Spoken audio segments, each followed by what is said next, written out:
mound here for the Mariners. They begin a week-long homestand in advance of the All-Star break. The Twins, of course, on the road for a week, 4 here in Seattle, 3 in Colorado. And pretty much a 500 record for the Twins manager against the Mariners since his rookie season in 2002. Lately, the Twins have not done well here at this ballpark. We'll see what this Menards batting order can get done against a tough right-handed pitcher. Brian Dozier in the leadoff spot. Eduardo Escobar batting second. Trevor Plouffe third. Kendrys Morales, the former Mariner, playing first base, hitting cleanup. Then Josh Willingham, Oswaldo Arcia, Chris Colabello, Sam Fold, and Eric Fryer. And Hisashi Iwakuma on the mound for the Mariners. Real quality pitcher. Got a sneaky little fastball because of that great split finger changeup that he throws, and that's his out pitch. Everything plays off of that pitch right there, the split finger. Swing and a miss, and I'll ask you as you see Iwakuma pitch here tonight whether there would be any benefit from facing Hideki Kuroda the other day, and similar type of pitcher with a split finger. And Michael Tanaka, who throws a little bit harder than Iwakuma does, but all three of those pitchers feature a good split finger pitch.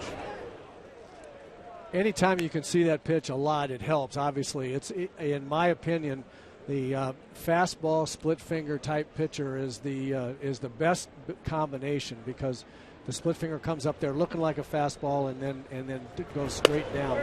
Ball strike 2 and 2. There it was there. Now that up there, that's where you want to hit it. If you're a hitter, you want to make the ball be up there stomach high. It doesn't drop nearly as much, that split finger, when it's up there. Iwakuma will try to start it about thigh high and have it dart down below the strike zone. There's a base hit to left, so a good start for Dozier as he lines a single to left.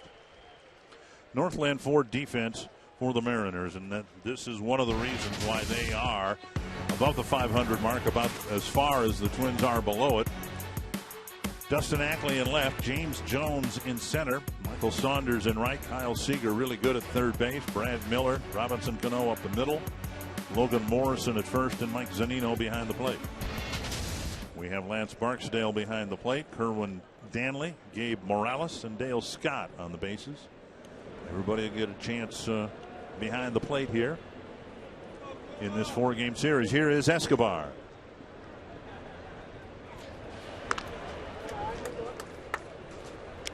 And the Twins have not scored an earned run against Iwakuma in 26 2/3 innings. So you can imagine, you got a guy at first, he's a base stealing threat. Imagine the Twins dugout wanting to try to force the issue here, but not on the first pitch to Escobar. Ball 1. You see the fastball there at 88. That's about it for Iwakuma. 88, 89 sometimes. He'll try to sink the ball away from left-handers, that running fastball away from Escobar there. He'll show him the pitch inside, that fastball inside, but he wants to get guys out with that split finger fastball after showing them the regular fastball. This one lifted to left center. Retreating is Jones. And now in the gap he makes the catch. Dozier bluffs the tag. 1 away.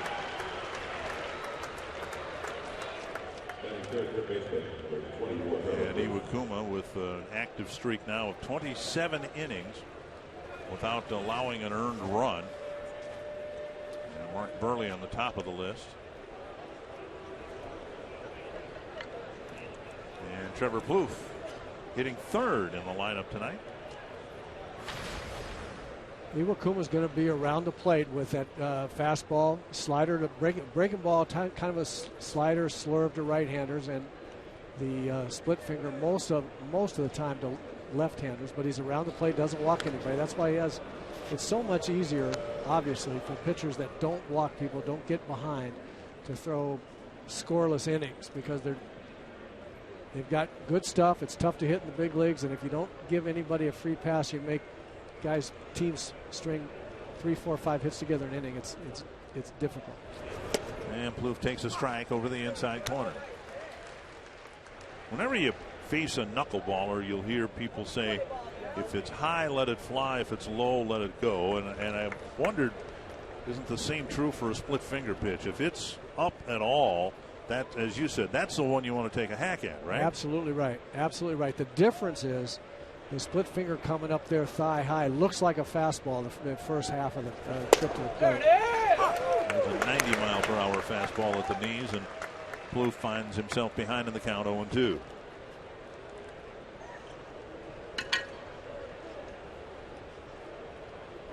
See that pitch right there at the knees at 90 miles an hour. That's a fastball. That his good split finger will come up looking like the same pitch, and then all of a sudden he gets to the plate and it's 6 or 7 miles an hour slower, and the bottom drops out of it. Kind of like that. Exactly like that. That might have been a breaking ball there. He will throw that little slider. I think that was a slider there. He'll throw that more to right-handers. Yeah, that was a slider. 1-2 to Plouffe.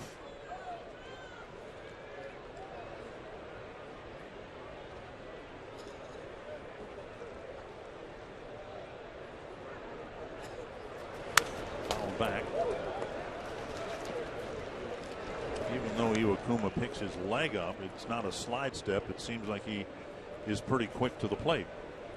And that might be why Dozier's still at first base. Well, he's got a reasonably quick move over to first base. He is not slow to the plate at all, and he'll vary the looks and he'll hold the ball for a while. He does a pretty good job. And there you see it. A split finger that gets Trevor. Here's how this 4-game series is set up. The Twins will not face Felix Hernandez. He's been pushed back till Friday, but at one point, in fact, when the Twins were wrapping up their series with the Mariners in mid-May, they were at 500. The Mariners were a game below 500, but now the two teams have gone in different directions. Well, the Mariners are pitching very, very well, especially in the starting staff, and they're starting to get some run production in the middle of the order, and that's been not the case in either of those cases for the Twins since then. And Morales chops one to first. Logan Morrison to the bag. Dozier left at first after his leadoff single, no score.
In Detroit, Mariners stepped in and hired him. He's in his first year, and so far so good. 48 and 40 on the year. The Menard batting order for the Seattle Mariners: Michael Saunders leading off, James Jones second, Robinson Cano, Corey Hart, Kyle Seager added to the All-Star roster today, Logan Morrison, Mike Zunino, Dustin Ackley, and Brad Miller. Kevin Cray on the hill for the Twins.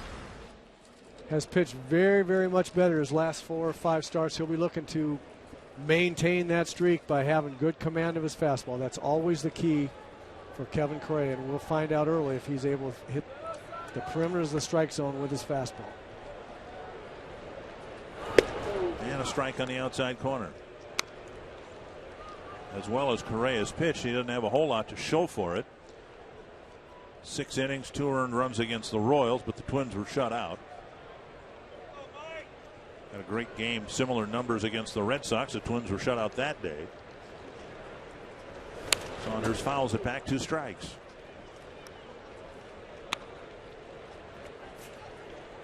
Saunders, Jones, and Cano in the Seattle first.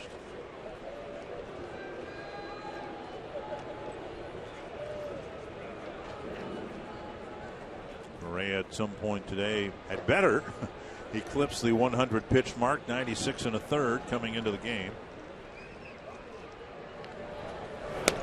Down and in, 1 and 2. 6 innings in each of his last 5 starts, and a good ERA, but 2 wins and 3 losses. You can see what the first 12 starts were like. Right, very, very much better, and it has come on his ability to locate the fastball. Liner, Dozier catches the soft line drive for the first out. Northland Ford defense for the Twins. Josh Willingham is in left.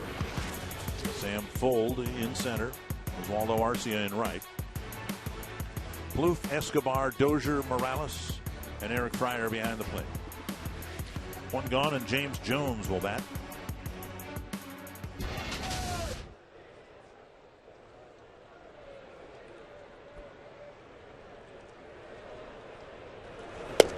Jones showing the stirrups. You don't see players do that very often. I like it. Good old-fashioned old-school baseball uniform right there, except for the two-tone. His stance just about eats up the whole left-handed batter's box. A check swing and a ball, 1-1. Look how spread out he is.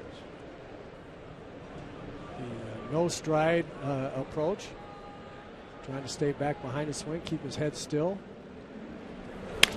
And a ground ball single up the middle. Jones with a single with 1 out, and that'll get Cano to the plate with a man aboard.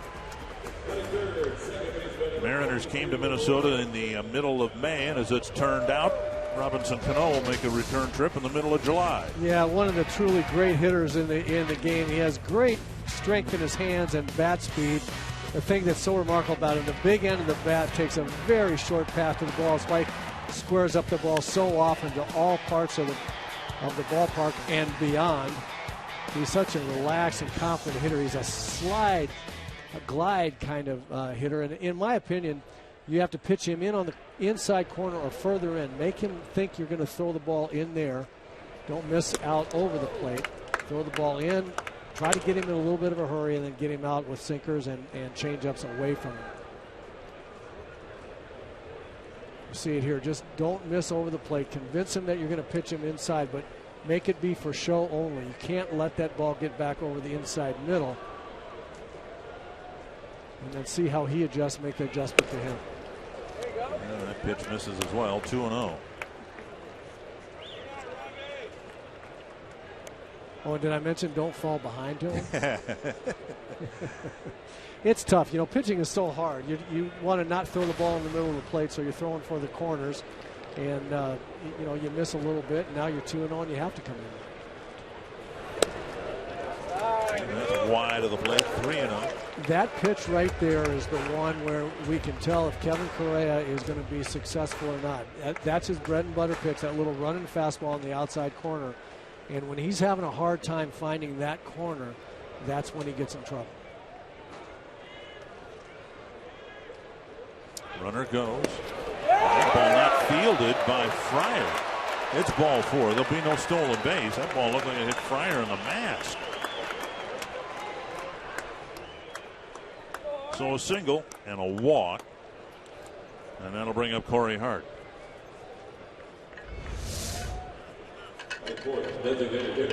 He just clanged it. It hit off the what looked like the heel of his glove.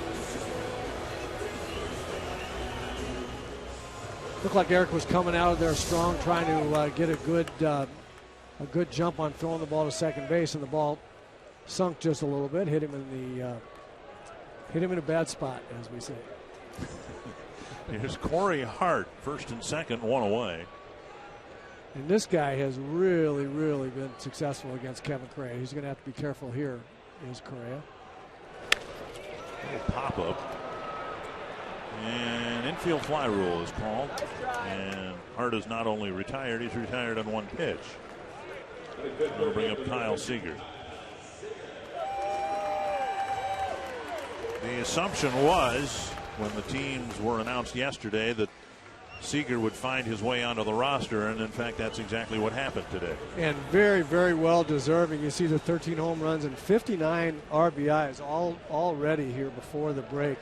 I liked this young man 3 or 4 years ago when I first saw him. I really thought he was going to be a good hitter, and he has gotten better every year since. A little better, and he's an all-star this year.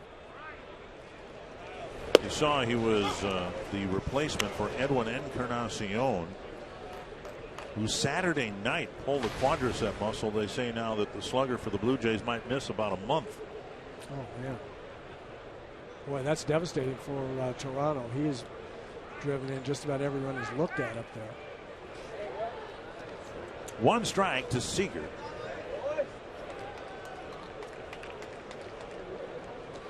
Two-time American League Player of the Week this year.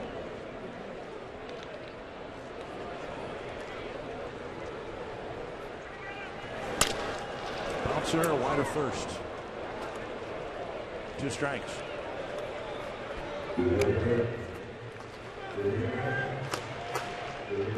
If you're on the mound and you can throw 95 miles per hour and you have a Verlander curve or some other exceptional pitch, you've got a much bigger margin for error than someone like Kevin Correa. And as you said, Correa early in the season was unable to pinpoint his fastball, and that's what led to the problems. Well, now he's had much better control of it, and the results are pretty much what the Twins saw most of last year over the last 6 starts. No question about it. You're absolutely right. Guy throws 89, 90, 91 like Kevin. He doesn't have any margin for error in the middle of the strike zone. He really has to be good around the perimeters of the zone. Front runner goes, swing and a miss. That's strike 3. Seager is tagged out, and Correa pitches around a single and a walk in the first.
Sashi Iwakuma still unstoppable by the Twins. If we take a look at our Mall of America score report, scoreless into the second.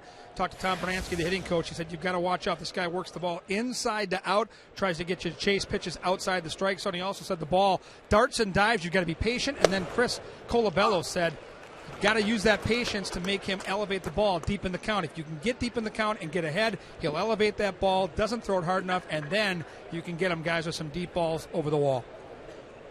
Well, thank you very much. Tapper foul off the bat of Willingham, 2 strikes. Good to have Kevin Gorg on the road trip here. Mr. Blyleven, by the way, not part of the broadcast team on this road trip because he's busy scouting the U.S. team for the Futures game, trying to out-manage Tom Kelly in the Futures game Sunday. Good luck in that account. 2 strikes, and Willingham taps it foul up the line to Joe Vavra. The Mariners knew that Iwakuma was good. He'd proven to have some success here. They knew they had Felix Hernandez secured long term, so their major off-season pursuit, offensive in nature, not pitching like it was for the Twins. And they got Cano over here, made some other moves, and so far they have seen their attention that they paid to the lineup pay off with a team that's above the 500 mark in position to contend for postseason play. Another grounder foul. Obviously, Robinson Cano has made a huge difference in their ability to produce runs in this lineup. I still believe they're a player or two short offensively to compete with Oakland and maybe even with California. You never know how far this great starting pitching is going to take them, but I think they need another run producer, at least one other one. Swing and a miss. Willingham strikes out. First out of the second inning.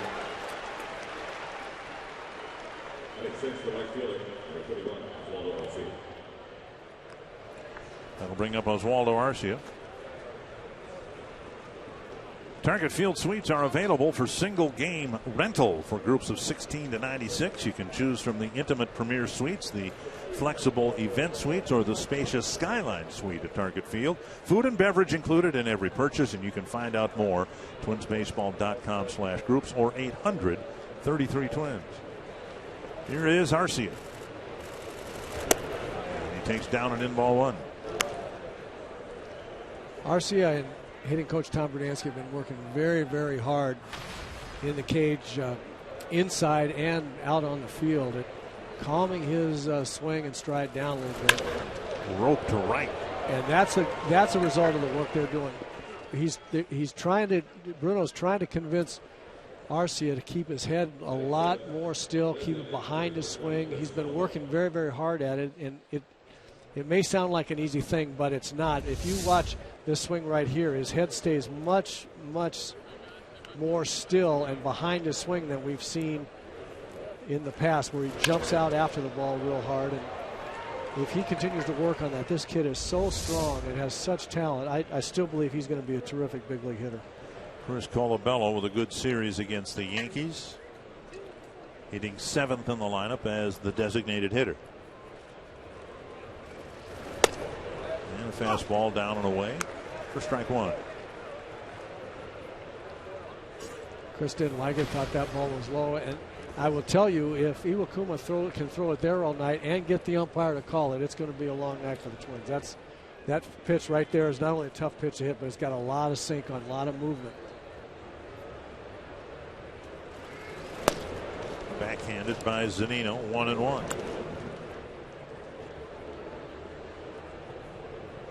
Iwakuma named to the All-Star team last year. He did not pitch, but he was an All-Star. And you know about Felix Hernandez, so you got a pretty good 1 and 1A in this Seattle rotation.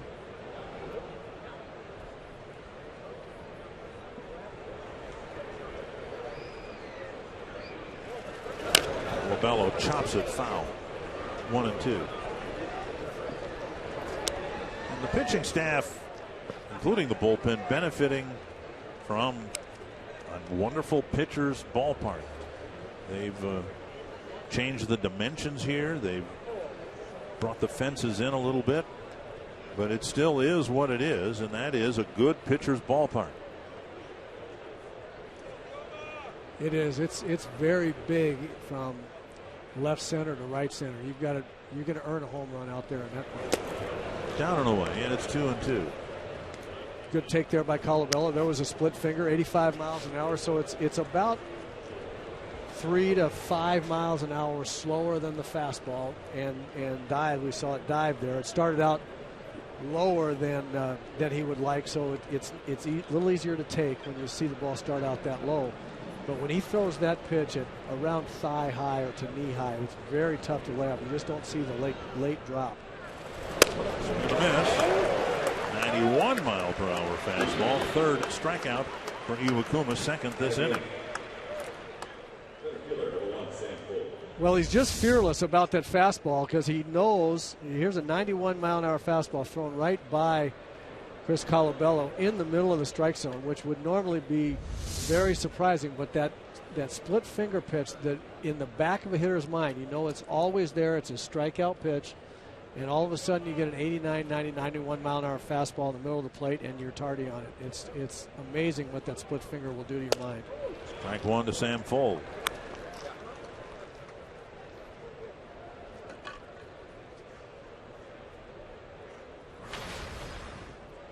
In the first inning, Twins got a leadoff single with a base stealer on the bases, and they didn't move Dozier at all through the first inning.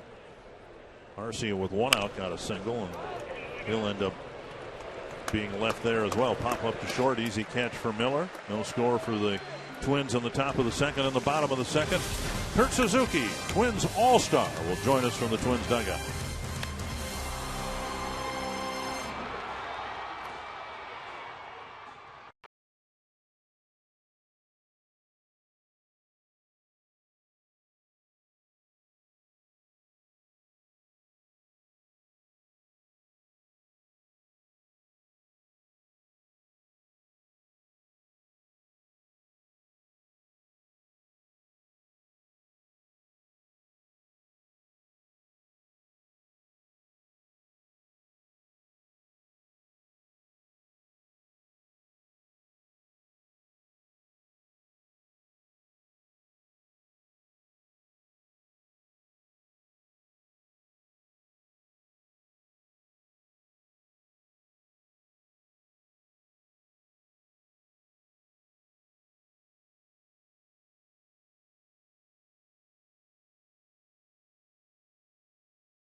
Morrison, Mike Zunino, Dustin Ackley in the bottom of the second. Dick Bramer, Roy Smalley, joined by Twins All-Star catcher Kurt Suzuki. How's that sound, young man?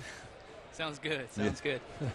What was your reaction when you found out that you were going to be representing the Twins and the American League in the All-Star game? I was excited. I mean, it's definitely an honor, and I feel blessed and very humbled that everything worked out well. Well, Kurt, this is Roy. You've had such a terrific first half for the Twins. You've brought just a marvelous ability to work with the pitching staff and to play the catcher position the way it's supposed to be played. You've always done that in your career. You're known for that. It must be tremendously satisfying after a really nice career now to get your first your taste of All-Star experience after swinging the bat so well too and doing so much for the Twins. Yeah, like you said, I mean it's it's definitely a blessing, and for parts of 8 seasons, to get my first All-Star game, especially being in the home ballpark that the team you play for, it definitely makes it a little bit more special. And I'm looking forward to it. And I'm going to try to enjoy every part of it. A little bit of a professional whiplash, I guess, for you, Kurt, because last year was not a great year for you with early in the season with Washington. You didn't hit that well. Here's a ground ball to second. Dozier has it. Easy play for the first out. But what was it about this situation in Minnesota that allowed you to blossom as a hitter? It's a bunch of different things. I think the coaching staff's been awesome. The players that I get to share the field with, my teammates are a great group of guys, and it made me feel comfortable from day one. Coming into a new team, it's definitely a challenging thing, and you want to fit in, and these guys make it real easy to come out every day and play and be real comfortable here. And I don't know, it just felt like the right fit, and everything just seems to be working out real well right now. Flare down the right field line. It'll reach the seats, 1 strike. Kurt, as you know, whenever I get a chance around home or when I'm with you all on the road, I like to come in the cage and watch you guys work with Bruno and on your hitting approach and stroke. And you're one of the hardest working guys down there. I take it you and Bruno have developed pretty good rapport. That's got to have something to do with the success you're having at the plate. Yeah, I credit a lot of my success, if not all of it, to him. I mean, from day one in spring training, me and Bruno, we talked. I mean, every morning at, I think it was 7:30, we go in the batting cage every morning and we hit, do drills, and we talk about things and approach and stuff like that. And what went wrong the last couple of years, and we just decided to start from scratch and build a foundation and just being the hitter I am. He's not asking me to hit 30 homers. He just wants me to have a good approach, hit the ball hard, and have good at bats. And that's kind of what I've been trying to do this year. Just have good quality at bats and just barrel balls up. And like I said, Bruno, I mean, the guy's one of the hardest working guys, coaches that I've known, and we just seem to click from day one, and it's been a great relationship so far. 1-2, and now 2-2 to Mike Zunino. Kurt, I related the story a few days ago, a couple of years ago, talking with Joe Torre about his experience in the 1965 All-Star game, the first one that the Twin Cities held, and he hit a home run in that game. But he said, the highlight for him was catching all those great pitchers that he had to face in the National League, Gibson, Drysdale, Koufax, guys like that. Have you thought at all about that, about who you might get a chance to catch in this All-Star game? Oh, absolutely. I think all the guys that I can't hit off of, I'm definitely looking forward to catch. They're on the team. So I definitely am looking forward to not being in the batter's box while they're on the mound and just being behind the plate and being able to catch them, because they've all got tremendous stuff. And they're all elite pitchers, and rightfully so. All-Star game, everybody's well deserving, and I'm definitely looking forward to it. Well, you are well deserving. There's no question about that. As I told you here before the game, it would have been, in my mind, a travesty had you not been there. And since you are, I just wish you all the very best. And the only advice that I can give you is just enjoy the heck out of every single moment, every single piece of it. Just have a wonderful, wonderful time. Thank you. I will. Zunino drives it to left, and it's a home run. And with that, we'll thank Kurt Suzuki for his time from the Twins dugout. But now the Mariners have taken a 1-0 lead. Zunino's 13th home run of the year. Mike Zunino not hitting much for average. He's a .216 hitter. But as you mentioned, Dick, this is his 13th home run, and actually has driven in now his 34th run. Pretty good for a .216 hitter. Provides some pop down there at the bottom of the lineup. There's a fastball right in the middle. And even if you are hitting .216, if you're in the big leagues, that's a pitch you ought to hit. And a pitch low to Dustin Ackley. Correa got ahead of Zunino and then saw the count run full and came in with a fastball, and it got plastered into left field. 1-0. And now 2-0. We were talking earlier, Dick, about the small margin for error that a pitcher like Kevin Correa has since he doesn't throw 95 or 96 or have some kind of lock-up breaking ball or split finger or something. And The other issue with a guy like Correa, and there's a lot of pitchers like Kevin in the major leagues that have a hard time with a put-away pitch, right? They get somebody, as you just mentioned, he got ahead of Zunino, and just not able to have a pitch that could really punish him and put him away. The count runs back to 3-2. Then the hitter gets a little bit more aggressive, and he's got to come in, and Zunino. Under the glove of Dozier into right center field. Zunino was able to catch up with it. A one-out single. Time now for you to tweet a photo using #NorthFanPhoto for a chance to have it shown in an upcoming game broadcast brought to you by AT&T. We'll bring up shortstop Brad Miller.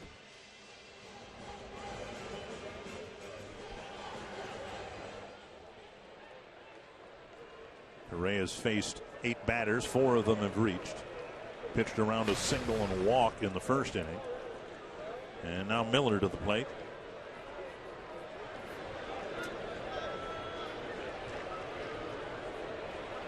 A step off and a look over. One thing, though, that I think has been a characteristic of Kevin Correa, a characteristic of Kevin's when he's pitching well, is he's going to give up a lot of base hits. That's just the kind of stuff he has. He's around the plate. You say he doesn't have overpowering stuff, so guys are going to get some hits. But he has the ability to really, when he's pitching well, really limit damage. He doesn't walk people to help move guys up 90 feet at a time. And he has the ability to come back, even when he gets in trouble, to come back and make a pitch to get a ground ball or a pop-up. We've seen it an awful lot. You see him wiggle out of innings. Well, he got the first batter, Morrison, and now he's fallen behind everybody. I think you'd agree with me. When the count's full, pitcher's behind in the count, isn't he? Because he's got to throw it over the plate. Yeah, and with some pitchers, you're more behind than others. You know, I mean, just a guy that's got a strikeout pitch, whether it's a 97-mile-an-hour fastball or a great split finger, a great curve, you know, is a little bit more even up in 3-2. There's a strike at the knees, 2-1. If you're not a strikeout pitcher and it's 3-2, then you're a little bit more behind than some other guys are 3-2. And that's the way a hitter feels about it too. Right. You know, the hitter against some pitchers 3-2, you feel like you're ahead, and against some guys 3-2, you know you're still behind.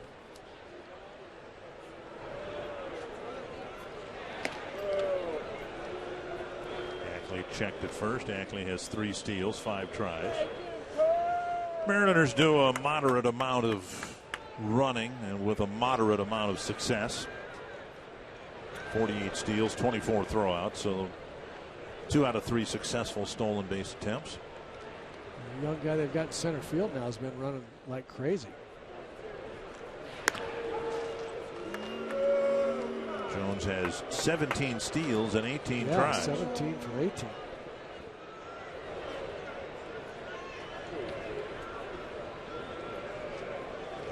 Miller heavily prone to strike out about once every 4 tries, but Correa's fallen behind him here. It's left up high, 3-1.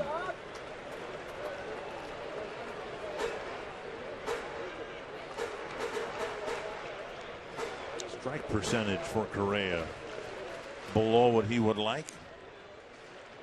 When his mechanics get just a little out of whack, you see the fastball miss high or quite a bit outside the left-handers. Check swing and a foul, 3-2. Miller did him a favor there. It looked like it was ball 4, and now Kevin's back in the count here, 3-2. With that pitch right there, again, that's when you see him miss up there, or when he's trying to hit the outside corner and he's quite a bit wide. Then you know his fastball command and or his mechanics just not real sharp.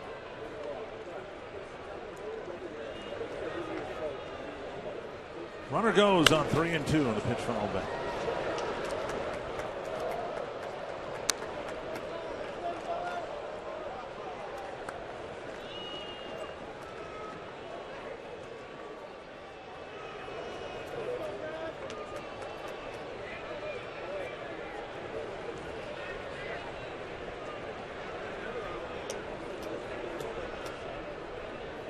Another 3-2 coming to Miller.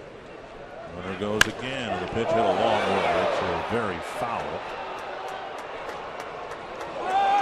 Into the third deck or fourth deck here.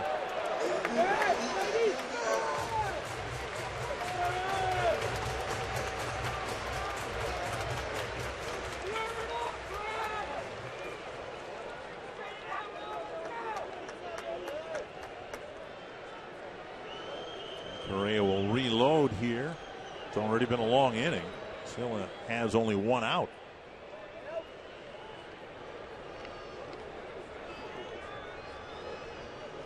Runner goes again, and it's ball four. Second walk. And now first time through the order, the Mariners have 3 hits and 2 walks. And I'll bring up Michael Saunders. See the Twins not doing well in the starting pitching department. An ERA of over 5. And particularly frustrating, I'm sure, to Terry Ryan that this was the point of emphasis. This was the area of need that the Twins wanted to address in the offseason. Made a financial commitment to make things better, and it just has not worked out like the Twins had hoped. Here is Saunders, lined out softly to Dozier, his first time up. And he falls behind again. And now Fryer will come in front of the plate and give some signs in the event the runners take off. And the sign is to tell the middle infielders, or infielders in general, where he's going to throw the ball, right? Oftentimes runners on first and second, it's basically be alive at second base because I might be going for the back, the trail runner. This one hit to left. And Willingham running towards the line makes the catch out number 2. We're going to bring up James Jones.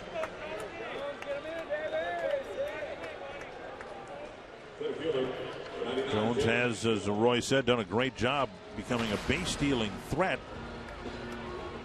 He's got a chance to be one of their better base stealing threats in a long time. Even Ichiro, it was forever frustrating for the Mariners when he was here earlier in his career. They always felt he didn't steal enough. This guy, when he's at first, he apparently has the idea that it's his job to figure out how to get to second. Well, we haven't seen it, this young man play, but so far, based on one at bat in here tonight and his stolen base statistics, he obviously runs very well and has the kind of short contact kind of swing. Looks like he has a chance.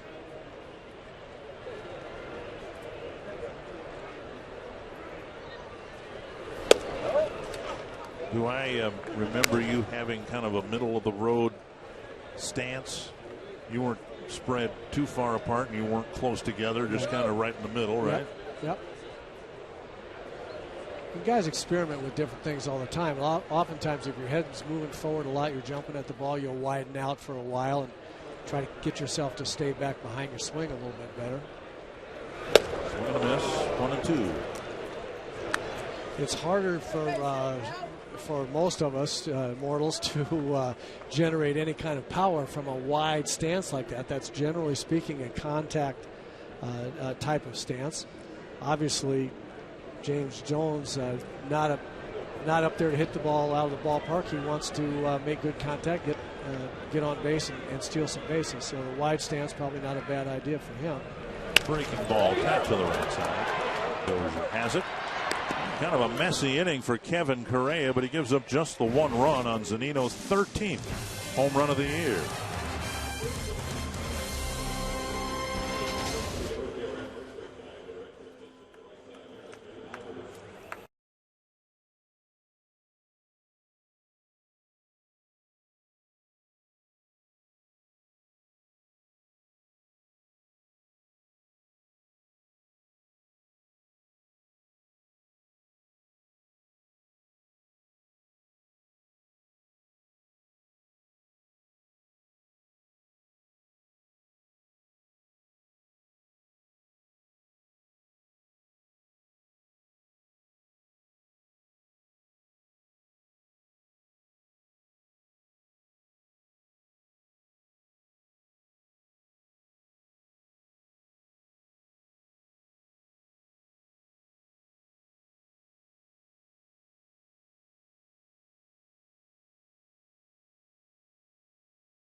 Link, your link to what's next. By Northland Ford. Visit northlandford.com and your local Northland Ford dealers today. And by Grand Casino. The best stories start here. Eric Fryer will lead off the third inning. Twins down a run 1-0 to Hisashi Iwakuma.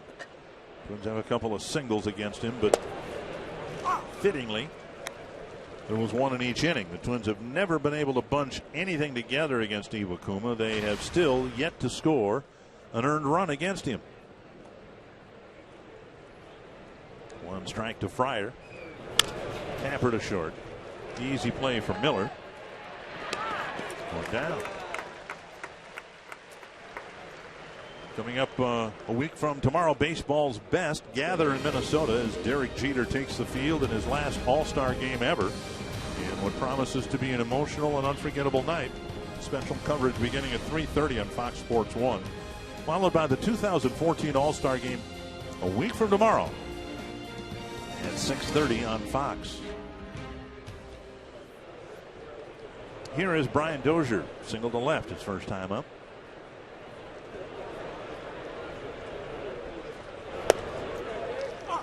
And a breaking ball over a strike. There's a slider, that little spinny slider that Iwakuma will throw to right-handers a lot. Spot a fastball, throw that slider, and then throw the split finger. 2 strikes.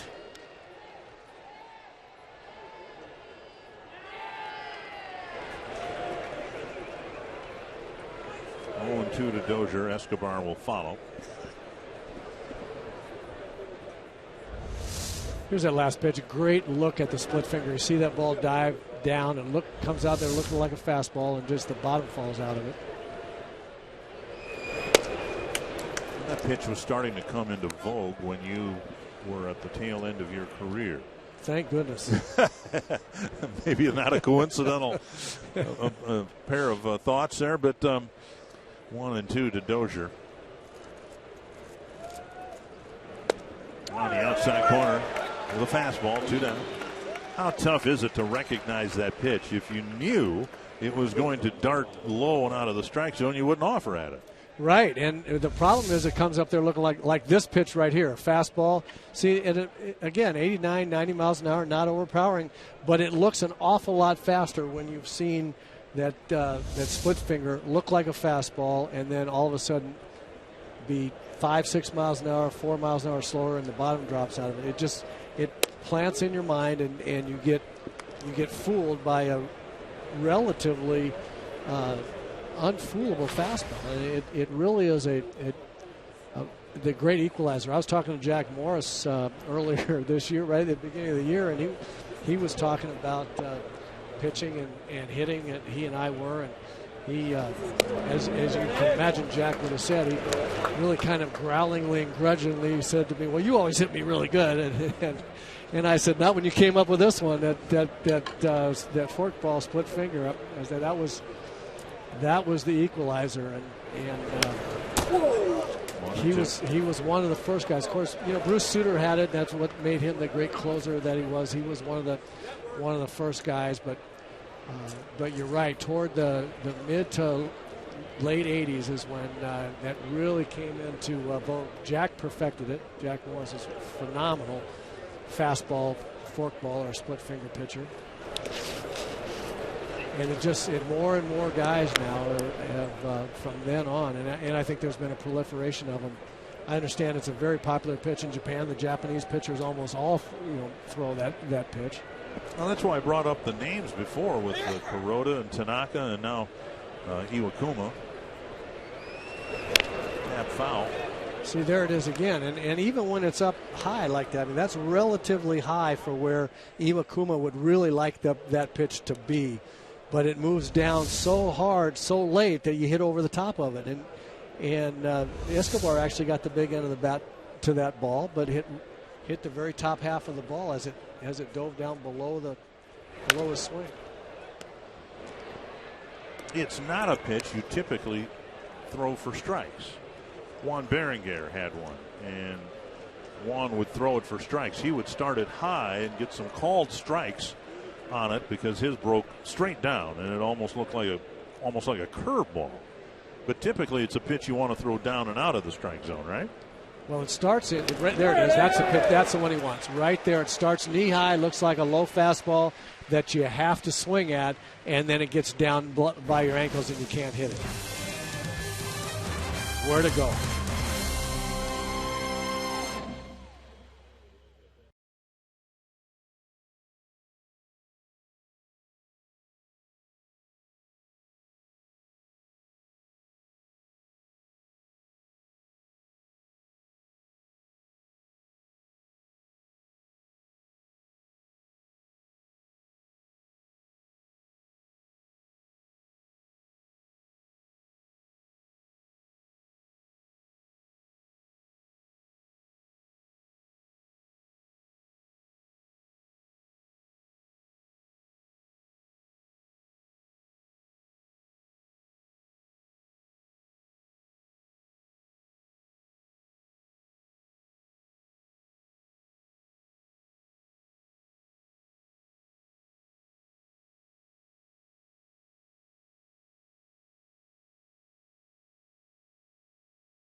Today, and he has a bit of a sore right elbow. He's flying home to Minnesota tonight, and he will see Dr. Steves tomorrow to be evaluated, and then we'll know more after that.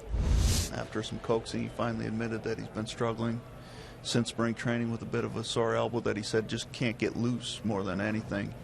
Said it gets tight, and so some days it's better than others, but yesterday he had a real difficult time getting loose, and so we called it a day after 2 innings and talked to him today, and he admitted that that's been going on, so we're going to get him checked out. Josh Willingham with a nice running catch in the gap. Cano quickly retired. So Ricky Nolasco either having landed by now or on his way back to the Twin Cities to get his elbow checked out.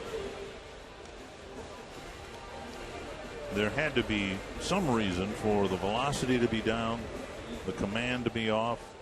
Bert and Jack Morris each talked about how it just seemed like he was opening up a lot early. And, yes, he was. And maybe it's all interconnected. At any rate, we'll hope the best for Ricky, and he gets a clean bill of health and then some solution to the issue as to why somebody who was a very effective pitcher in the National League for a number of years has come over to the American League and not done well at all.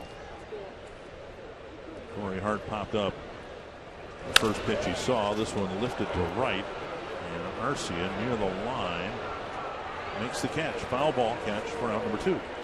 Well, let me tell you something about Major League players for the most part, and Ricky Nolasco most certainly. He signed for a whole bunch of money, and it was going to be looked on to be the ace of the staff, the guy that started the season in the opening day type of guy, and the ace of the staff.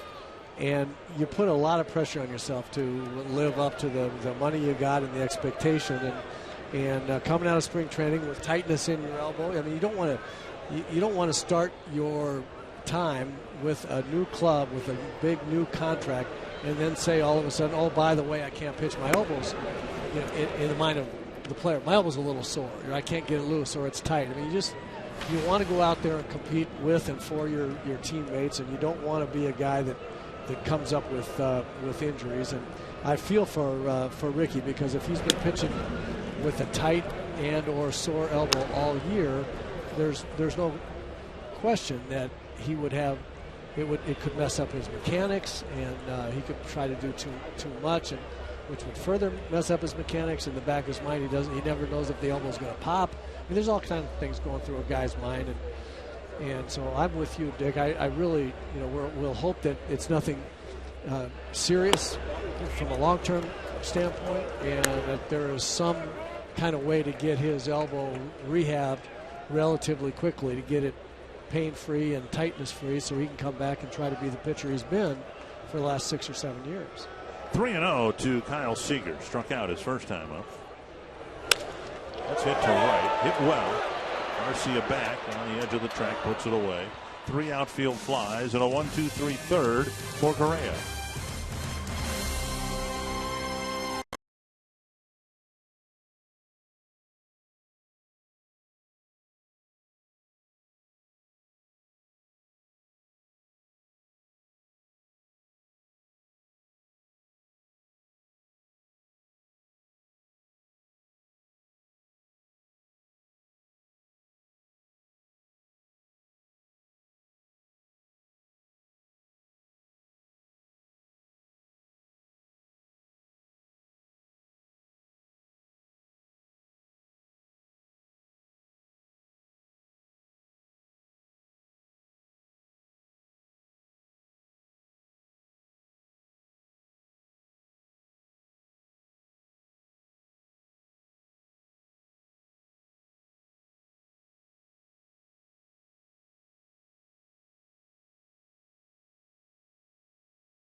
And the CarSoup.com trivia question: who is the only other pitcher to go 4-0 with an ERA under 1 in their first 4 career starts against the Twins?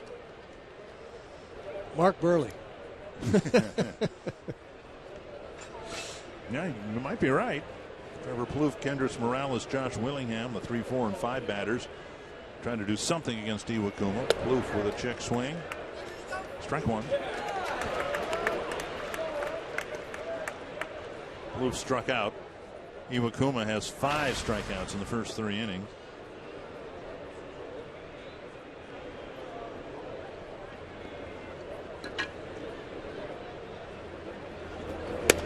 Off the plate, 1-1. I think you're going to get one fastball to hit somewhere on the plate from this guy Iwakuma each time up, and I think you have to get the split finger out of your mind until you get 2 strikes. I think you have to get real aggressive on the fastball just in case he throws you one, because I don't think there's a whole lot of future in looking for that split finger. I think it's a tough pitch to react to, and I think you have to hit fastball and slider and forget about that other one. Another half swing. So he's a 2-1. That's a fastball count, isn't it? Why didn't he throw me a fastball? Well, this guy's just not going to throw you the pitch that most guys throw in fastball counts. He's liable to throw anything, anytime. That's why I think you just got to get on the fastball and don't miss it. So you can't hit that. That's nasty right there. And he even threw that one harder. That split finger right there, 87 miles an hour. This is only 3 miles an hour slower than his fastball. Comes up there looking like a fastball, and it just disappears. Twin season ticket holders enjoy 10% off concessions and merchandise at Target Field all season long. 2014 season tickets remain available for what's shaping up to be an exciting summer at Target Field. You can call 833 Twins or visit twinsbaseball.com to find out how you can join the Twins season ticket family. Kendrys Morales chopped out to first on the first pitch he saw in the first inning, and he takes a strike. Morales had a good year here last year with Seattle, and they were interested in bringing him back. In fact, they offered him a multi-year deal that was turned down. And as he was left out there as a free agent the first couple months of the year, Mariners had some interest in bringing him back under those terms. But then the Twins stepped in, got the deal done.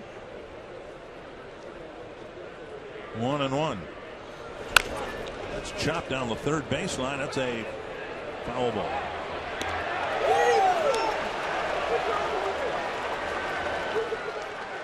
Some of the fans hooting because they saw Morales stop short of the bag, but it was a foul ball. 1-2.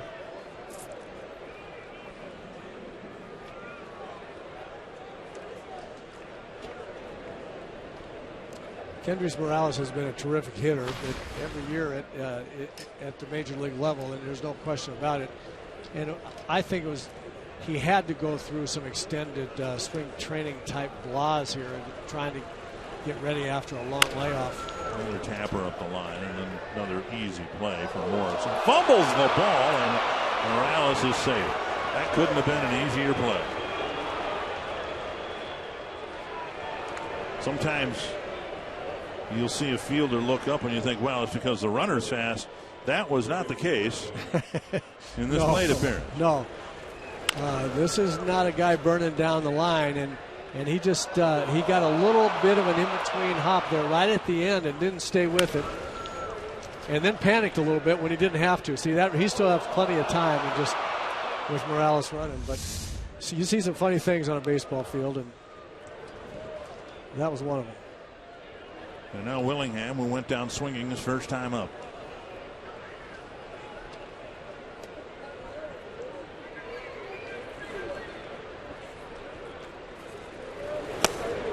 And first pitch fastball at the knees for a strike. You play this game long enough, and in many cases you don't have to play it even that long before we've all done something that just makes you feel like a complete dope. Everybody will do it at some point in time. Well, at least you didn't try to sugarcoat it. It was a dopey thing you did. It was. I mean, it just. Well, I'm not saying it was. I'm saying he feels like one. He feels like one, right? And if you think it sounds like I know whereof I speak, I do. Well, of course, Morrison hoping that Willingham will hit into a double play and he can get off the field. We'll see what happens here. Willingham behind in the count again, 0-2. Breaking ball down and away. And the other thing that will happen in the major leagues is that once you've done something like that and you feel like a dope, then you don't get rescued when you get to the dugout because you're going to hear it from your teammates.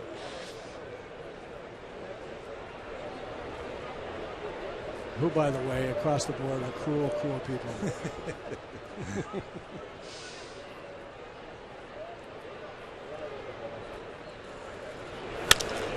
To center. Jones back. That's on number 2. And Morales retreats to first. Arcia comes to the plate.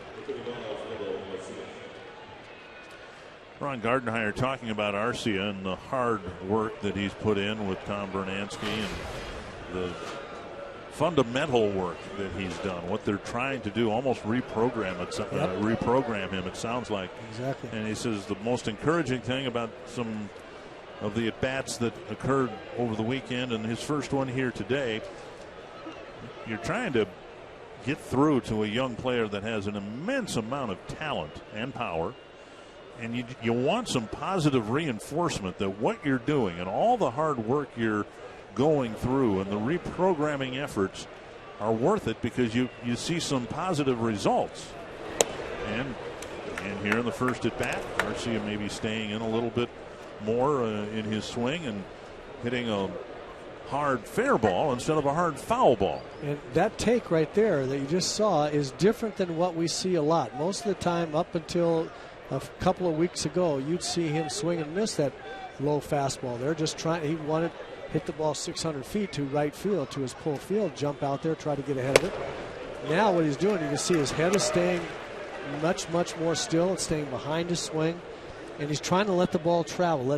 Keep his head still and let the ball travel up onto the plate a little bit further instead of trying to hit it so far out in front of him to pull it. When you try to hit the ball that far out in front, you swing it the first thing you see, and you become very vulnerable to off-speed stuff. He's trying to let it travel, and that has its own problems. He's going to have to get used to that whole new approach. He's not used to letting the ball travel up on the plate. He doesn't know yet that he's strong enough to hit the ball out of the ballpark to left center. He doesn't have to hit everything to right field. It's a learning experience for him at the very top level, and it's a battle. It really is. 1-2 with 2 gone here in the 4th. Twins trying to take advantage of the extra out. And a called third strike. Arcia flips the bat away, and that might cost him some money.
Message from Mesh, Besher, and Spence, but Arcia and home plate umpire Lance Barksdale had a little discussion after Arcia reacted to taking a called third strike. And I'm not sure if he thinks that that's a bad call or if he's mad at himself, but he and Barksdale did discuss that you can't do that to an umpire, make it look like you're showing him up. And Barksdale made it clear how he took it, right. That he thought that the player was trying to show him up, or it looked that way to the fans. And it looked to me like the conversation, when I looked at the facial expression on Arcia, it looked to me like he was contrite and that he was trying to say, I wasn't trying to show you up, I was mad. But Barksdale's right. It looked like he was showing the umpire up. That's not something you want to do. 2 strikes. Yeah, see, I think he's saying right there, I'm not trying to show you up, and Barksdale saying, yeah, but it looked that way, and you can't do that, young man. And he's just saying, I'm not going to turn you in there, but don't do it again. But that's the right temperament for an umpire. That's exactly right? The right temperament. And you don't get that all the time, and that was well done. There's a high fly to left, and Willingham retreats under it for the catch. I didn't see the notepad come out of the umpire's pocket.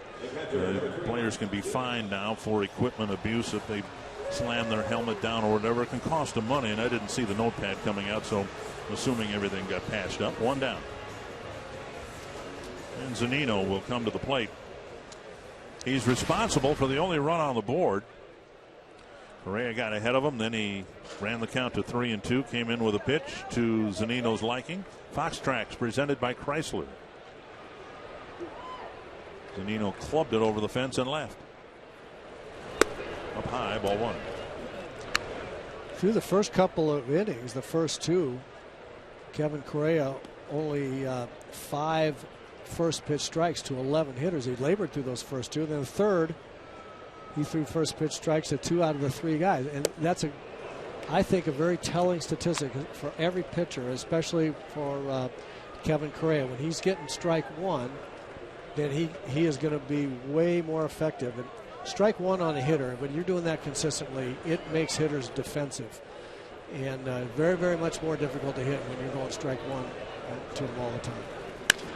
On the right center, it hit pretty well. Arcia going back. And at the fence makes the catch. The last 5 outs have come on outfield flies. Some of them hit very well. 2 away. That'll bring up Hackley. You can catch every strikeout, every game ender, and every history-making moment on MLB Whip Around. Weeknights at 9 p.m. Central on Fox Sports 1 and streaming live on Fox Sports Go. 2 gone in the 4th. Hackley will hit. He singled his first time up. It's really an interesting phenomenon to me that when a pitcher keeps going strike 1, strike 1, strike 1 to hitters, then succeeding pitches, hitters tend to swing at bad pitches much more often.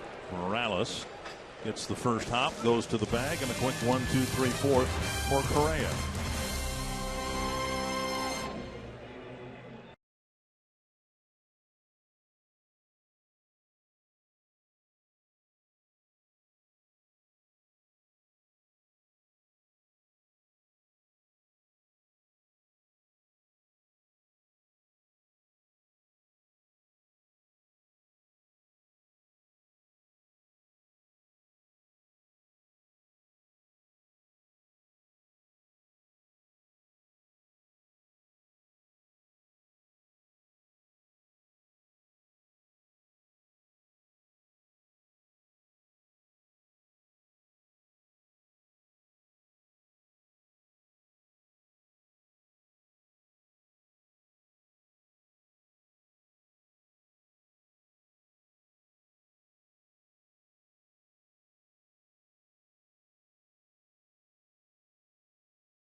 It's 1-0 Seattle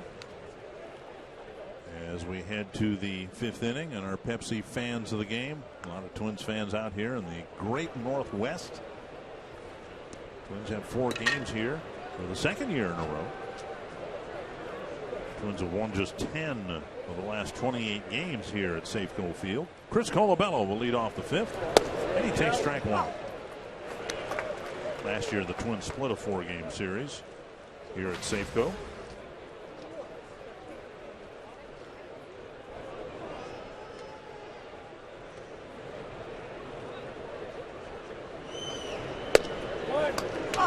And a slower breaking ball over for strike 2.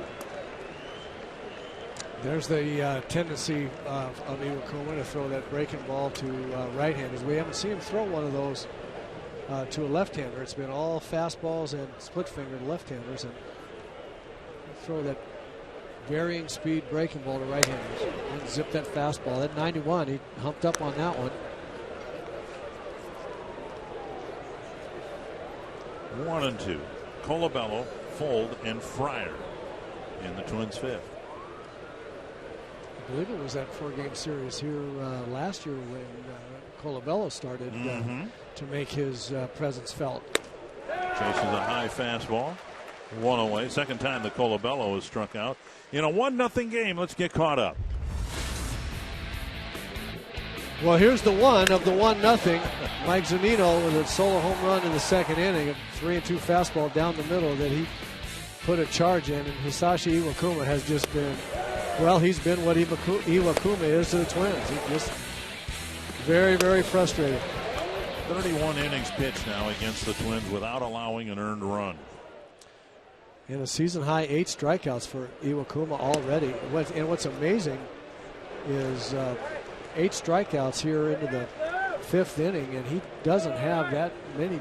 His pitch count isn't up very high. 63 pitches for 8 strikeouts. That's pretty economical right there.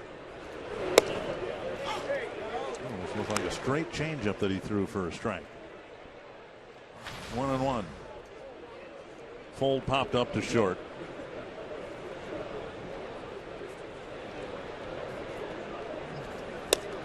And a fastball in a good spot. 1-2.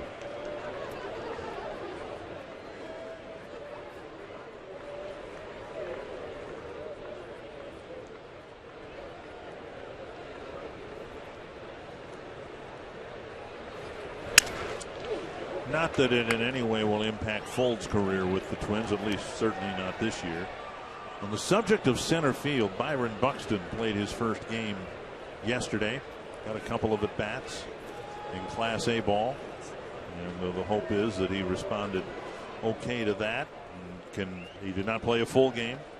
That he will do that shortly, maybe as soon as today. And work his way back into health. Back into a regular playing routine, and then decide how far up the ladder he might be able to play this year. Aaron Hicks, who started the year as the everyday center fielder at Double-A. And in case you missed it, he is a switch hitter again. Good. He needs to be a switch hitter. All right, now why do you say that? He needs to figure that out. 2-2. And Fold sends a grounder up the middle. Backhanded nicely by Cano. We've seen him make that play probably 100 times, just not that often in a Seattle uniform. Nice play by Robinson Cano. Well, I talked in the opening of the show about how relaxed and confident he is at the plate. He takes that out in the field, too. Talk about glide. He glides over. Now watch the arm from a funny angle across his body. Tremendous strength. But the game just appears very, very easy to Robinson Cano. It just never, ever an issue. 2 down.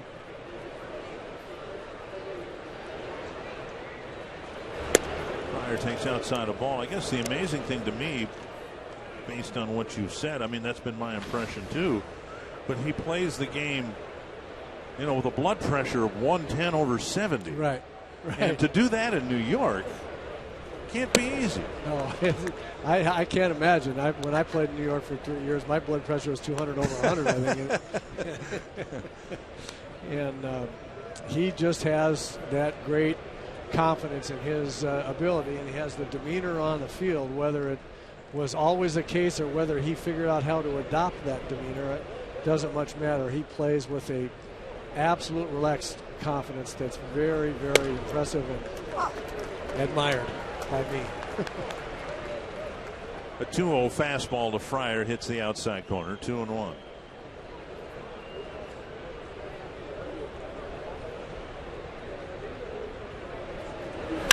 It's blasted to center, but right at Jones. And another good inning for Hisashi Iwakuma. 31 2/3 innings, scoreless against the Twins.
Twins home games, bring your Circle Me signs, and if you get circled, you may find yourself in the Minnesota Lottery Winner's Circle, where you could win $100 worth of lottery scratch-off tickets, courtesy of the Minnesota Lottery.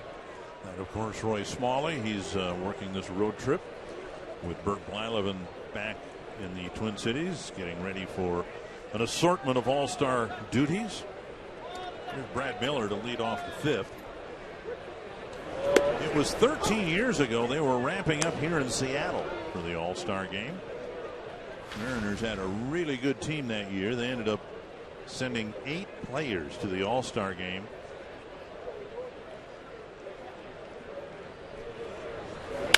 Tampa, short left.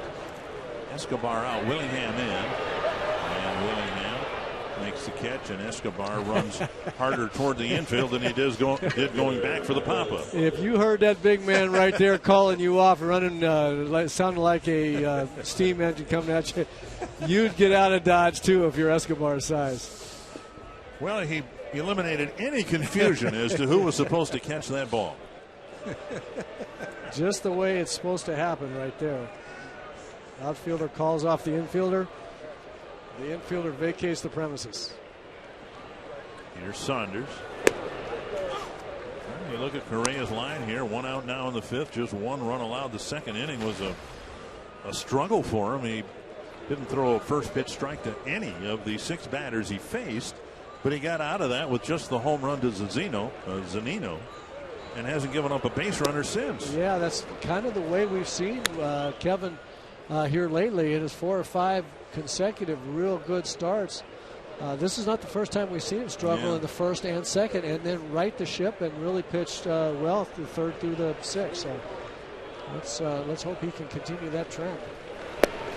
Check swing. And that's the pitch right there. I wish he would throw a lot more often, especially early in the game when he's having a little bit of trouble finding that outside corner with a sinker. This is a slow curveball that's really a pretty good pitch, I think. I think it's got good downward break. It's relatively sharp.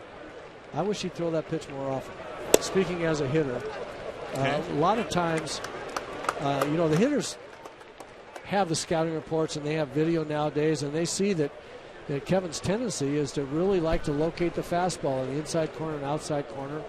He struck out Kyle Seager earlier in the game on a curveball that I know Seager had no idea, not even an inkling that maybe he might throw that pitch, and it fooled him. I wish he'd throw it a little bit more often. He does walk Michael Saunders there. I know that toward the end of his career, and he might have done it earlier too, but Jack Morris, by the time he came to the Twins, he had a very slow changeup that he threw, and he threw it in the first pitch of a lot of at-bats, and I asked him about it once. He said, well, it's a free pitch. If I throw it over, they're not going to swing it.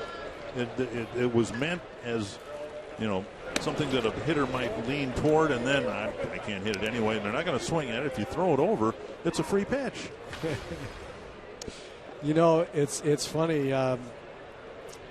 Jack used to get me out pretty regularly with that split finger, that forkball that we were talking about. And when he was developing that really ultra slow changeup was about 1987 or so, I think. Pop up, Bluth across the line, looks to have room. And it's out number 2. We were in Detroit for a road trip there, and I came up and we were down 5-1. Jack had throttled us pretty well, and I came up for my last at bat. It probably would have been the top of the 8th or something like that. And I don't know what I was thinking other than just getting a good ball to hit. But he was working on that changeup, I guess. I'd never seen it before. He threw it. It seemed to me like it was about 60 miles an hour, and I hit it in the second deck, and I just killed it. And he didn't have any idea why, and I didn't have any idea why. The ball just, I didn't have much of a clue what I was doing against Jack, and he threw me up one like a softball that it did me a favor that particular time, because he could have thrown me 3 forkballs and struck me out probably. Cano, the batter, with 2 gone and a runner at first.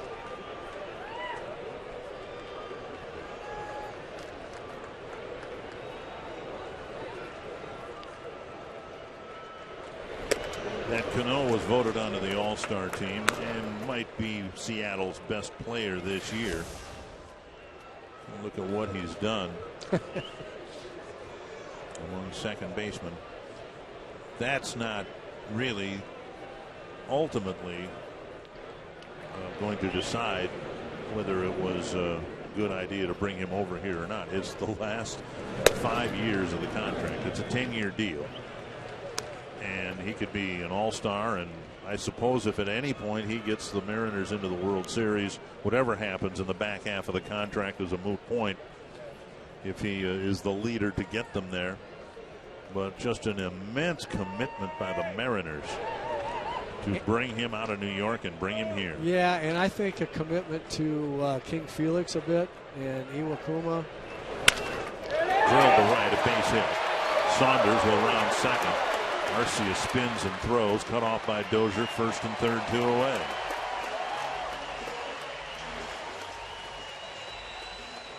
And I talked earlier in the game, actually, a scouting report on pitching to Cano. I think you have to impress him in and then try to get him out of the way. Here, Kevin's going away and misses. Now he has to come in there. And again, I said come in, but don't leave it over the plate, which is exactly where it is. Now, easier said than done. Look how fast his hands are. I also mentioned with Cano, that's a short path of that big end right to the ball. That's why he's such a great hitter, and it's why you really can't leave the ball in the middle of the plate, because he just, no way he's going to miss too many of those. Corey Hart just off the disabled list over the weekend. Didn't play at all last year. First and third, 2 down. Big at bat now for Kevin Correa and the Twins. And a first pitch strike. And an at bat by a guy that has hit very, very well against Correa in the past. This is a big at bat. He's gotten him out twice. Corey Hart's had a lot of success against Correa.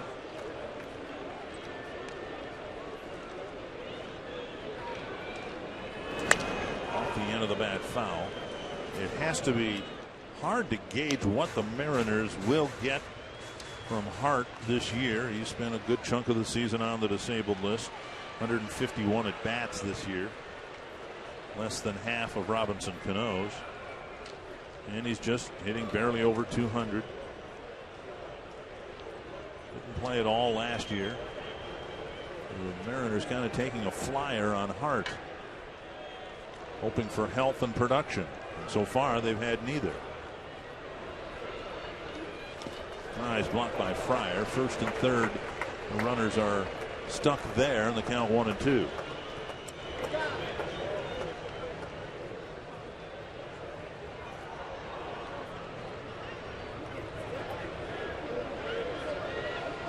Mentioned how well Hart has hit in the past, and every season is different. He's not swinging the bat well. Historically, in 21 at bats, .381 batting average with a home run. So he's seen Kevin pretty well up until this year. Breaking ball tapped to short. Escobar fires to first, and Morales with a stretch, and the Mariners strand 2 more. They've left 6 on. Meanwhile, the Twins have had just 3 runners on all night long.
Brian Dozier will lead things off in the 6th. He has one of 2 hits against Iwakuma. Both have been singles. Dozier's single led off the ball game, but he never budged from first base. The Twins have had 3 base runners to first and none yet to second base. And he now enters this inning with 31 2/3 innings of pitching against the Twins without allowing an unearned run, or without allowing an earned run, I should say. 1-0. Dozier, Escobar, and Plouffe here in the Twins' 6th. 1-0.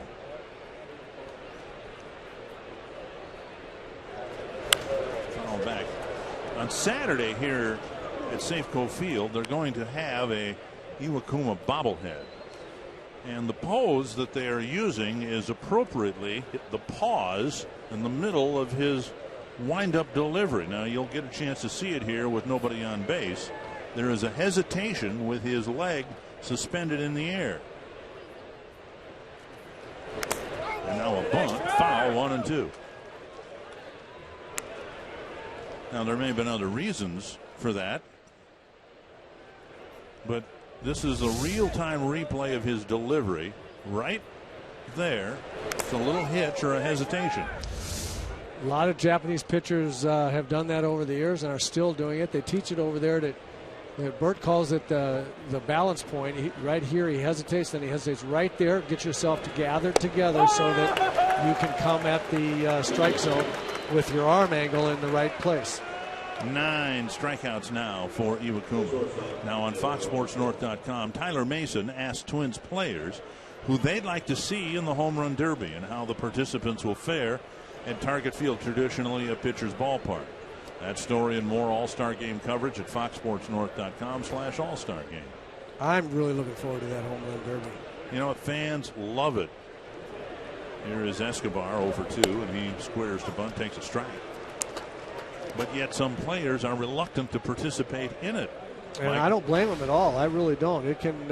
I can imagine it would mess up your swing. It's kind of like playing golf in a scramble where you try to hit the ball farther, drives farther than you normally do, right? Get your swing all messed up. But I would tell you, for all of us fans of the game and of great talents, to be familiar with that ballpark and to be able to see where some of those balls are going to land.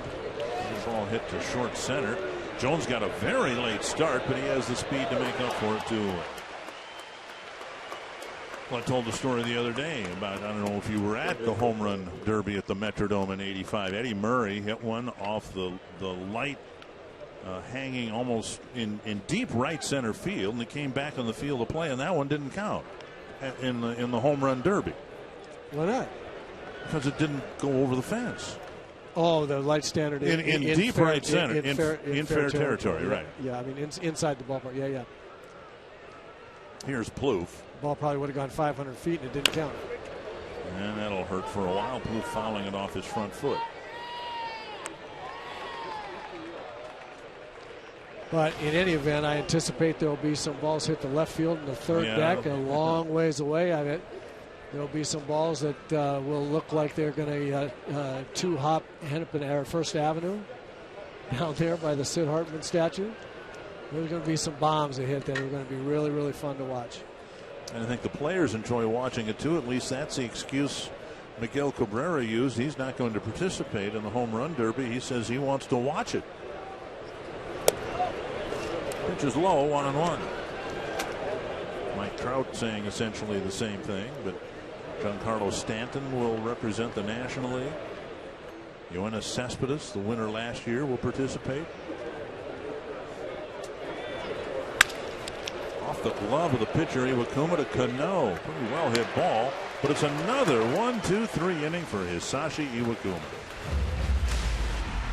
Kyle Seager, all-star and leadoff batter for the Mariners in the 6th.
To find your nearest Toyota dealer and check out our current offers, visit buyatoyota.com. By Sanford Orthopedics and Sports Medicine, for the everyday competitor in all of us. And by McDonald's, where right now you can score a delicious, creamy McCafe iced coffee starting at just $1.59. 1-0 Mariners as they bat in their half of the sixth inning. Ron Gardner talked before the game today about the frustration over his starting pitching staff over the weekend against the Yankees. He said, obviously, against this team, your starters have to be better. They have to give you a chance to win these games. You might not be able to outpitch them, but let your team hang around and hang in the ball game to the late innings. And so far, guys, Kevin Correa has done just that. Yeah, I think it's safe to say he's given the Twins a real good chance to win. You hope it doesn't happen. Correa's pitched a couple of really good ball games only to see the Twins lineup get shut down twice. So far again here tonight. Yeah, shut down completely twice and all but shut down in a couple other ones. They really have not given him a whole lot of run support at all. Fly to left, and Willingham backpedals. One down, a lot of fly ball outs, but a lot of outs. I want to pass along birthday wishes to both Twins primary radio announcers, Dan Gladden and Corey Provis, both celebrating their birthdays today, and it goes beyond that. John Gordon, who of course manned the radio booth for so many years, his birthday too was July 7th. Wow. That's unbelievable. That's think of all the great. Those guys do a great job. Don't get me wrong, but think of all the great broadcasters the Twins passed on just because their birthday was on July 7th. Well, happy birthday, guys. Logan Morrison, the batter. Morrison 0 for 2. Mariners have just 4 hits. The Twins with just 2. Another fly to left. And Willingham about in the same spot. That's exactly, I think, where he caught the fly ball off the bat of Seager. 2 down. And I think exactly where he caught the fly ball that Morrison hit him the time up at bat before that. 2 down, and that'll bring up Zunino. Correa behind in the game 1-0 because he came in with a fastball on 3-2 to Zunino, and he hit his 13th home run of the year, which I think is the most of any American League catcher. Yep, tied with Seager for the team lead. And a roller to short. 6 innings complete. We've got a 1-0 ball game here at Safeco Field.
Pitchers duel, both guys really good. Kevin Correa, just a one real bad pitch to Zunino, who accounted for the game's only run. And since then, it's been that darting, diving, split finger pitch from Iwakuma that has really, really frustrated Twins hitters.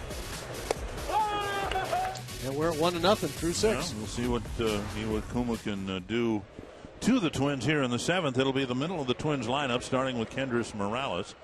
Morales has hit 2 ground balls to Logan Morrison. Morrison muffed one of them, and Morales was aboard with 1 out in the 4th. The Twins have 2 singles. That's been it. Nobody's come close to getting second base.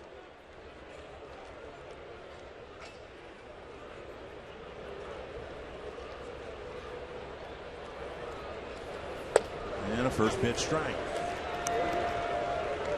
Just haven't seen Morales hit the ball hard over the last week or two as much as he did his very first week with the Twins. If it's true that coming out of spring training, pitchers are ahead of hitters, imagine how much farther ahead the pitchers are to Kendrys Morales, right, who didn't have spring training and just kind of jumped into the season at the midway point. Swing and a miss, 1-2. That's what I was saying earlier. I just couldn't believe that he would be able to jump in and after not having a spring training and not really hit for almost 8 months.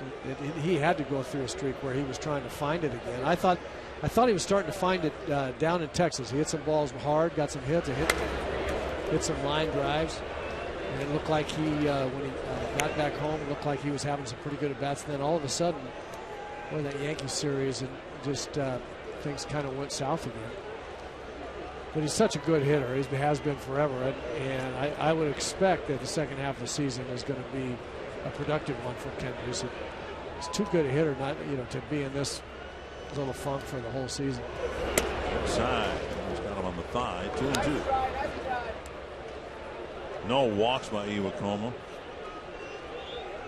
Don't even know if can't think of there even being a 3-ball count. 2-2 to the leadoff man here in the 7th.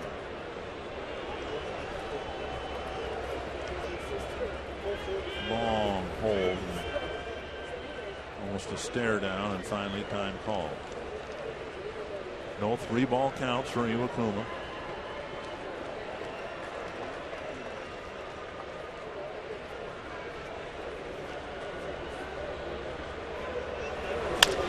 Bouncer headed towards the middle and through. So Morales is aboard, just the 3rd Twins hit. And a leadoff single here in the 7th will get Willingham to the plate with a man aboard.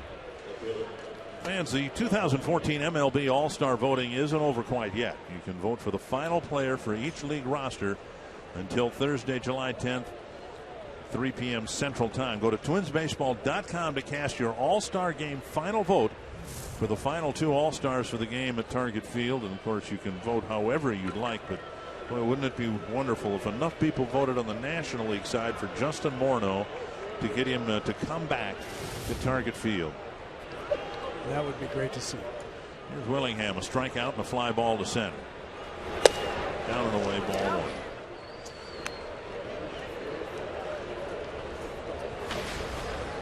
1. Willingham, then Arcia. Hopefully Colabello and a few more.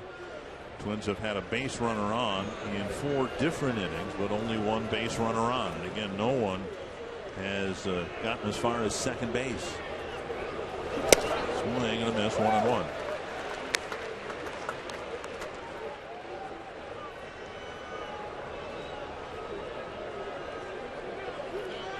You expect low-scoring games when you come here. That's the best assumption to make. Last year in the 4 games here, an average of about 7 runs scored in the 4 games.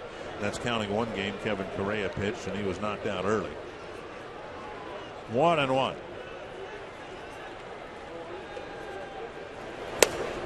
Down and in, 2-1. Well, you are going to get low-scoring games, but because for 2 reasons on both sides. And Mariners pitching staff is so good, they're going to hold the other team down for the most part. And the Mariner lineup, on the other hand, is struggling to score runs. They've scored 5 runs in the last 38 innings, games that they've played. Last 4 games, including this one so far tonight. So they're a little offense challenged. As good as they are on the mound, they are challenged at the plate. 2-2. And I think it's fair to say that Iwakuma has done a great job. What every good pitcher does, they pitch their best in key at bats against big hitters. It's kind of a big at bat, just a 1-0 ball game, and a power hitter at the plate. 2-2, 3-2. I mean, haven't scored a run against a guy in essentially 3.5 ball games.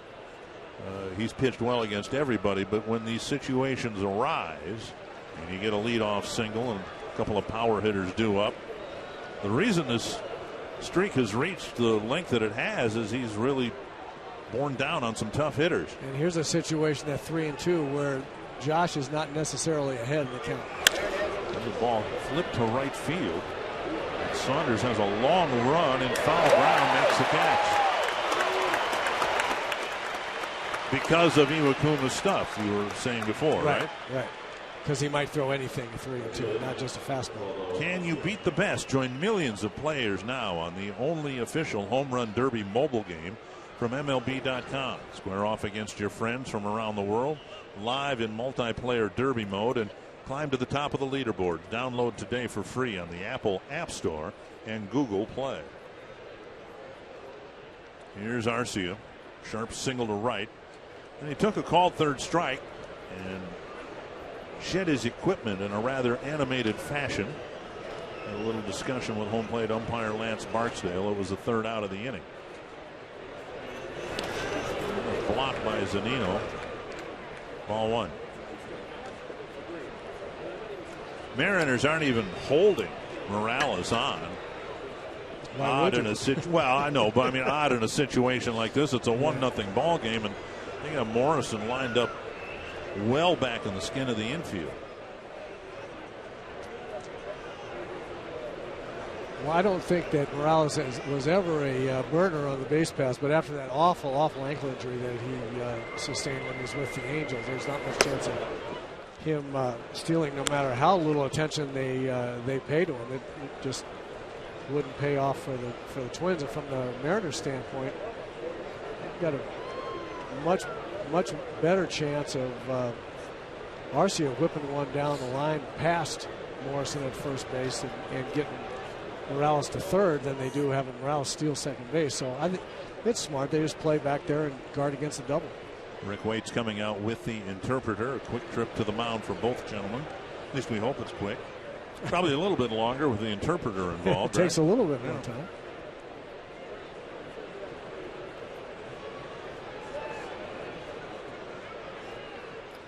Well, you do have a dangerous hitter at the plate, and in a favorable count, I'm sure Rick Waits and Lloyd McClendon want to make sure that Iwakuma doesn't make a big mistake here. Just reminded me of a great line by Buck Showalter in Baltimore when our Timmy Laudner asked him about their starter Chen, the Chinese pitcher who doesn't speak English. He said, "How do you communicate with him?" Showalter said, "What? Better than most guys I got."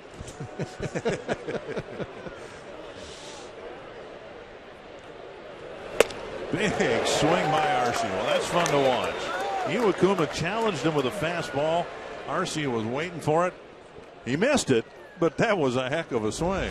It was a powerful swing, no question about it. He was going for it.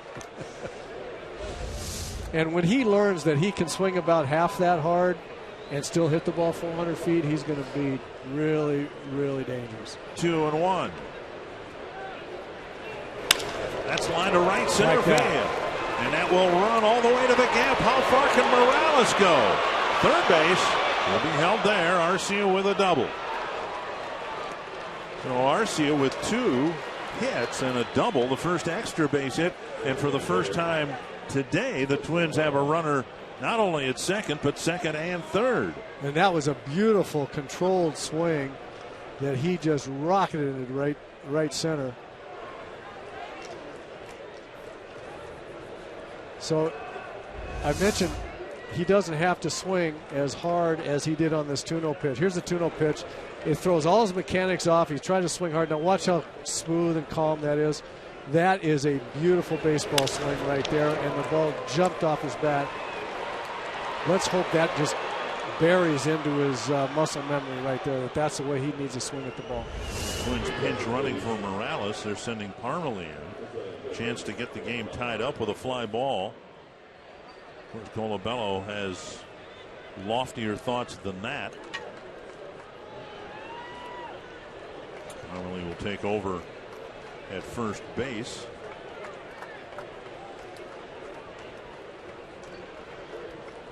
And Colabello, who struck out twice, hoping the third time's the charm.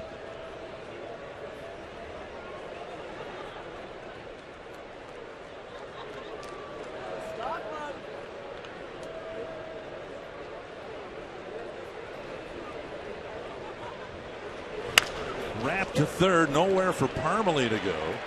And Colabello's gone on one pitch. 2 down. And then I'll leave it to Sam Fuld. We don't see Colabello pull the ball that often, and he hit it on one hop to the third baseman. Little slider, little breaking ball there from Iwakuma, something probably completely different than Colabello was expecting, who's been seeing fastballs and split fingers. And he was out in front of it. Well, the Twins will need a 2-out hit from Fuld. 0 for 2. At least he's put the ball in play twice. Popping up to short and grounding out to second. That kicks away, and nice job by Zunino keeping that ball in the vicinity of home plate. That was a wild pitch that was blocked. Ball 1. Kind of a textbook block of the plate here. You see him down and smother. That ball skip off the plate? It may have, and I think he got a lot of his left arm as well. But he was hunched around, his shoulders hunched around like catchers are taught. Try to deaden the ball as best he can, and he did a nice job there. 1-0 to Fuld.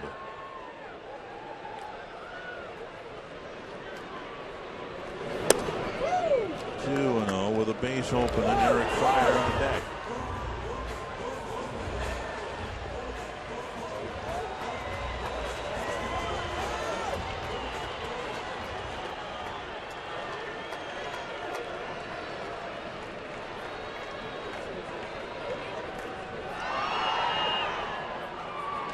(2-0) to the Twins center fielder.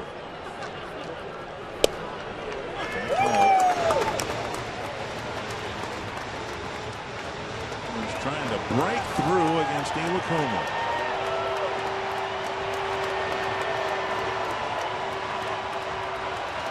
(33 innings of scoreless ball. No earned runs in that span of time. And the Twins have a leadoff single and a 1-out double. 2 in scoring position, but now 2 are gone. 2-1 to Fuld.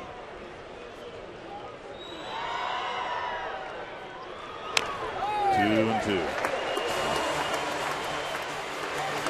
That split finger there, just such a great equalizer. You get in some kind of count that you think you might get a fastball. You think you see it. Sammy actually on that ball pretty well. Got the big end to it once again. But the ball just dipped down to the bottom of the bat, hit over the top of it. I think it's the toughest pitch to hit in baseball. And very likely the pitch you'll see here. On 2-2, wouldn't you think? I think he's going to throw it here till he gets him. Whether it's 2-2 or 3-2, I think that's what he's going to get. Looks like he's coming up and in. And fouled away.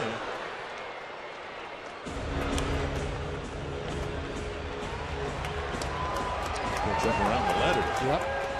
He saw Zunino there trying to give him the target to Iwakuma to come up and in, and gave him a little emphatic head bob and kind of shook the glove at him and tried to get him to come on, throw it up in here. We can strike him out here, and that'll also set up the split finger. Where you change the hitter's eye angle, throw it up in there, and then it really, really sets up the split finger. Right there. Yep. And Fuld with a tough take. How do you take that pitch? Well, it started out a little too low. And was a good take by Sam Ford. Very good take. But this ball starts off a little low, and the dive started early, and Sam was able to see it. Full count. Again, first base is open, and Eric Fryer on deck.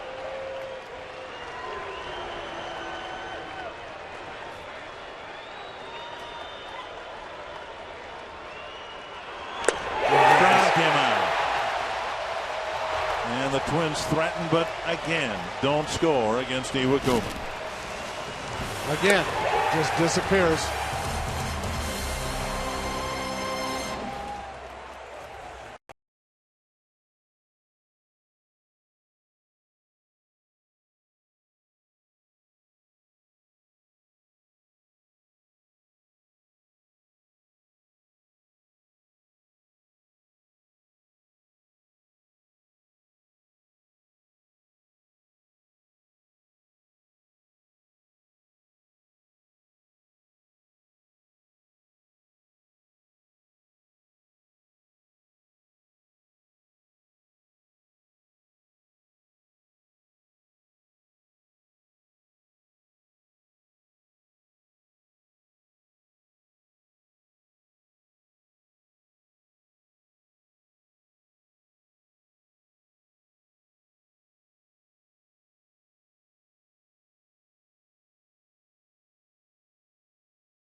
Seattle still up 1-0 in a pitcher's duel. This copyrighted telecast is presented by authority of the Minnesota Twins and may not be reproduced or retransmitted in any form.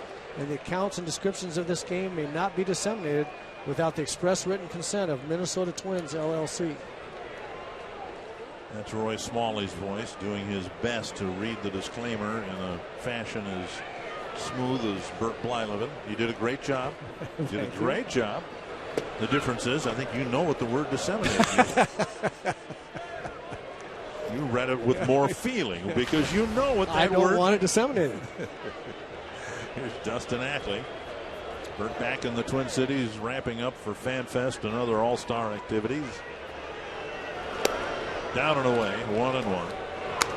Well, this has been a good outing for Kevin Correa. He had one rough inning, pitched out of some difficulty in both the first and second innings, stranded a couple of runners in the fifth. He saw Parmalee at first.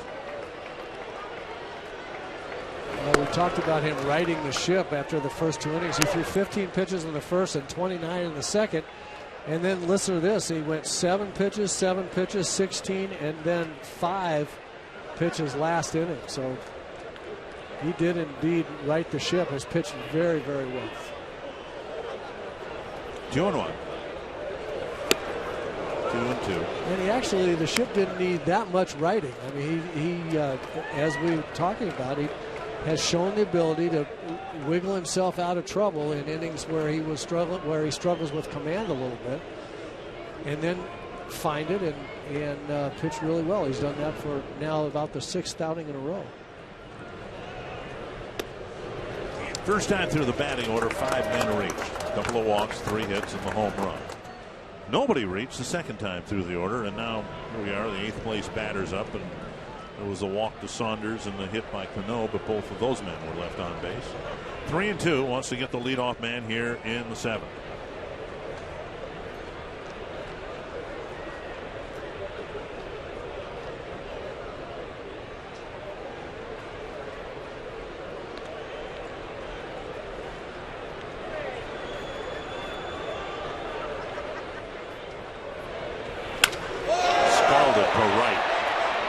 With Arce, that takes a seat.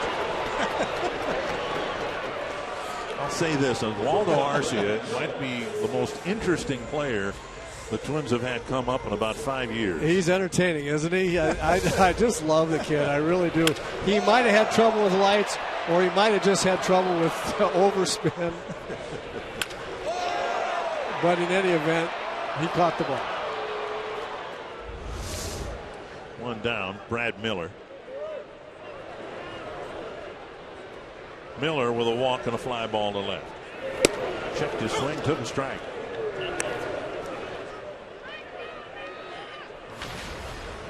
Hits are even at 4 apiece. And while the Twins have a double, the Mariners have a home run. That's the only run of the game.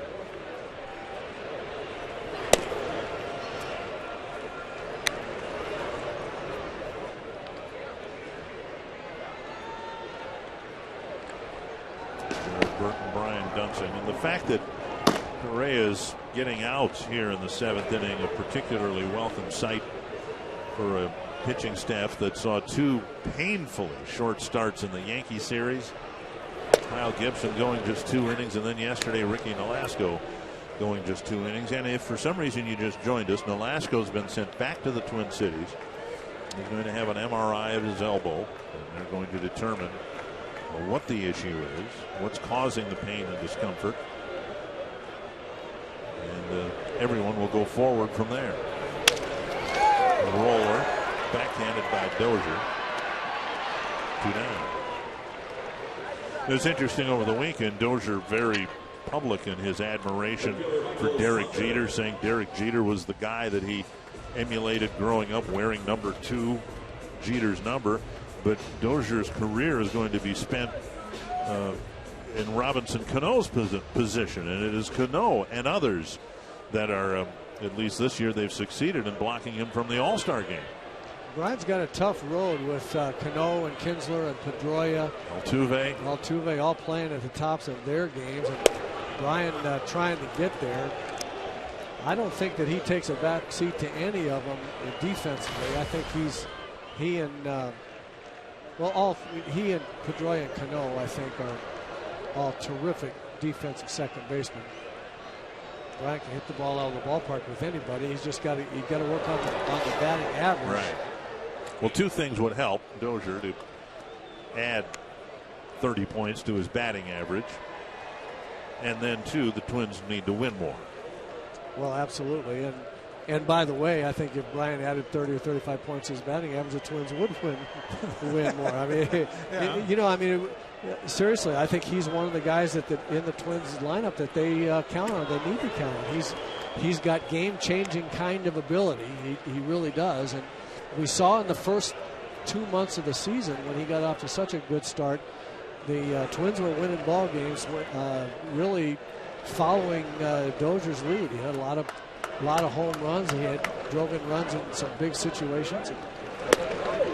I think he's going to be that kind of player for the Twins. He's still leading the league in runs scored with 63. Kinsler second now with 60, but Dozier does not have the hitters hitting behind him that Ian Kinsler does. 3-1. 3-2.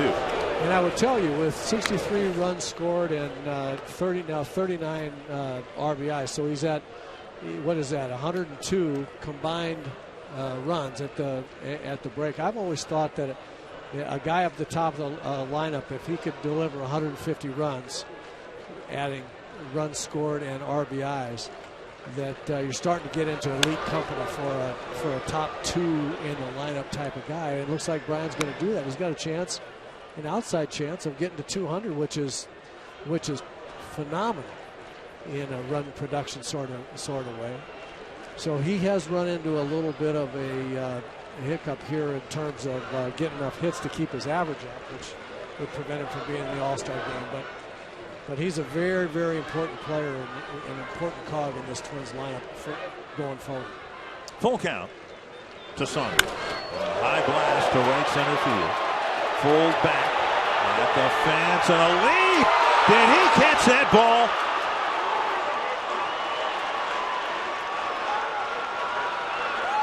ball is a home run, I believe. It is gone, and Full, who spent some time on the concussion list earlier, comes up limping. It appeared he nearly made a tremendous catch in center. As it is, Saunders has hit his 6th home run, and it's 2-0.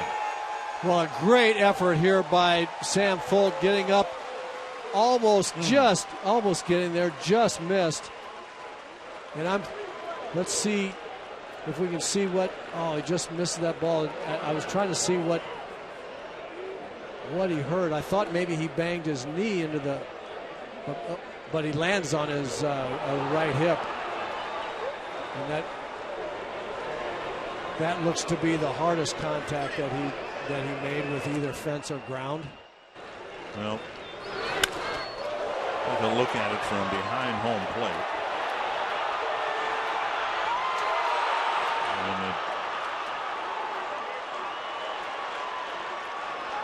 Garcia helping him up, but right now Tony Leo and Ron Gardenhire are out there. Of course, your greatest concern is the concussion issue that put him on the shelf. Remember, he played for several games after the collision at Target Field, and then on the road trip several days after he collided with the wall was when they diagnosed the concussion. He's still not looking quite right.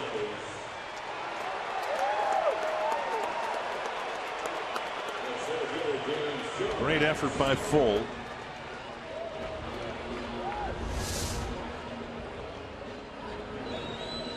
One more look at it here. He gets right to the ball, goes right over the top of his glove.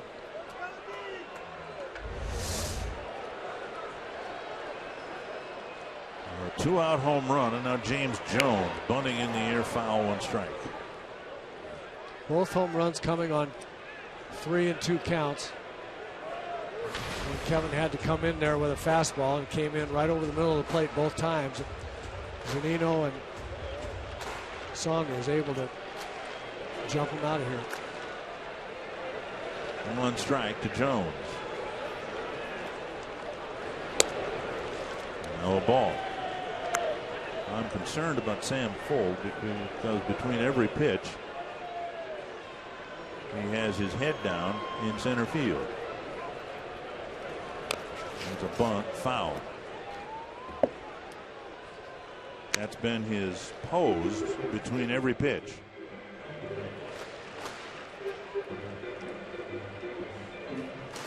Yeah, really, really hard to know whether he's bent over in pain, either hip or knee or something hit the fence, or really, hopefully not, a collision between his head and the fence. We don't want to see that again. Didn't look like that to me. 1-2. Jones takes ball 2.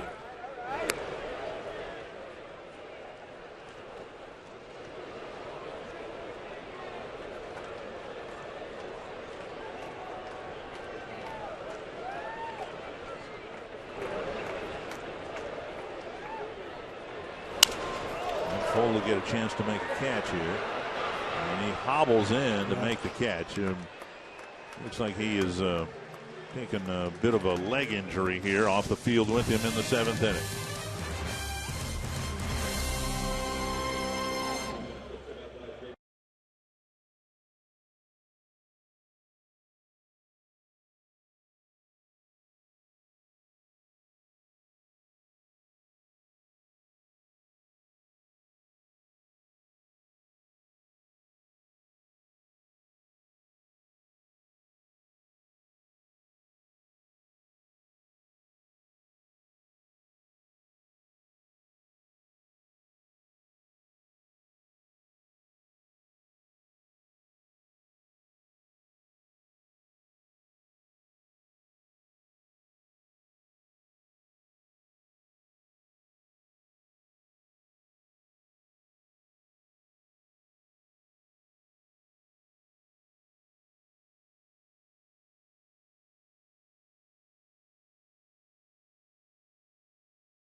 Pinch hit for Eric Fryer in the 7th if the inning had gone that far. Now instead will lead off the 8th against a new Seattle pitcher, Danny Farquhar.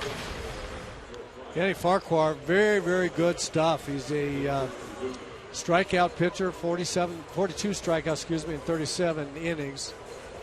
Throws hard, got a good breaking ball. He has real good eighth inning stuff.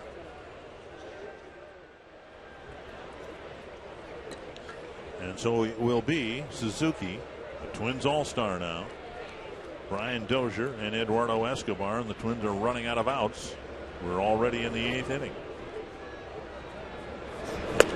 Suzuki caught every inning of the 4-game Yankee series. He's nice enough to join us in the 2nd inning. And has had enough time to recover from that to make an appearance here in the 8th inning. Chopper over the mound, hit right to Cano, and Suzuki is retired, 1 away. And here is his tweet. And dream come true for Kurt Suzuki. I told him before the game today, and tell me whether you would agree. I obviously have enjoyed how well he's played, but more importantly, I have enjoyed how he's played. Absolutely. To see him hit over 300, that part unexpected. And unfortunately, we talk about what a great job he's done behind the plate, and the starting pitching has been frankly dreadful in the first 88 games, with some exceptions, of course, like tonight. There's a called second strike. But the guy's taking a beating behind the plate. Foul balls running into railings, bats hitting him on the follow through, hitting him in the helmet, and he never comes out of the game. He takes tremendous pride back to playing his position back there. There's no question about it. Farquhar with a breaking ball in the dirt, and Dozier gone on 3 pitches. 3rd straight strikeout for Brian Dozier. Mariner bullpen has been absolutely lights out lately.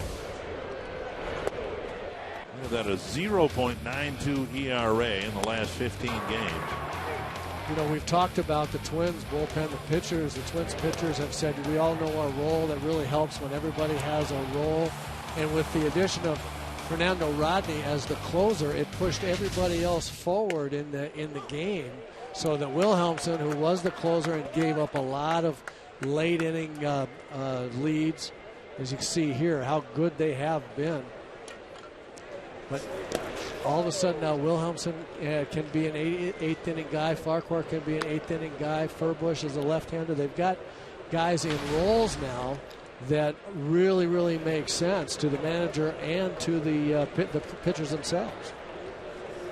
And the other side of the vice, of course, is the starting pitching that regularly pitches 7, 8 innings or more. So you're in the middle there, and you've got an effective closer, some really good starting pitching. And I think that's, as we talk about the Twins bullpen and what a great job they've done, imagine how much better they could be if the starting pitching had been more effective in the first half of the year. 2-2. And Escobar fouls it back. To your point, if the starters are going 7 innings and you got a shutdown closer in the 9th, that means you have 1 inning that you have really good arms from which to choose. You've got this guy, you've got Wilhelmsen, you've got Furbush, you've got a lot of guys that, as Lloyd McClendon as the manager, can match up. Pitcher against hitter, left and right, whichever way he wants. It's a manager's dream. 2-0 Mariners.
37 innings pitched, 6 inning outings in a row, and then tonight he went 7 innings.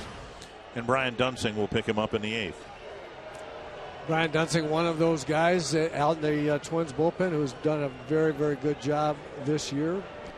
One of the 2 left-handers that pitched the 6th, 7th, or 8th innings for Ron Gardenhire along with Caleb Thielbar. Cano, Hart, and Seager in the Seattle 8th inning.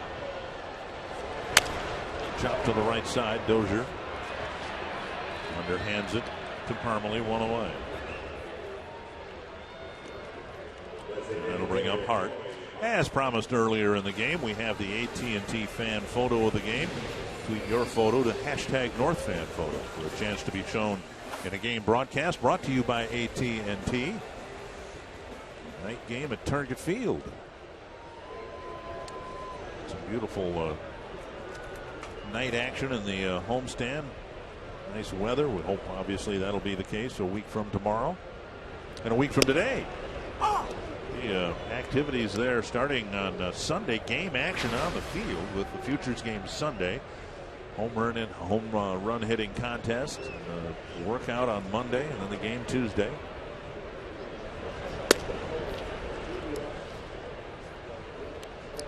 Well, I'm excited for all baseball fans everywhere to get a chance to see Target Field in a very, very electric kind of atmosphere.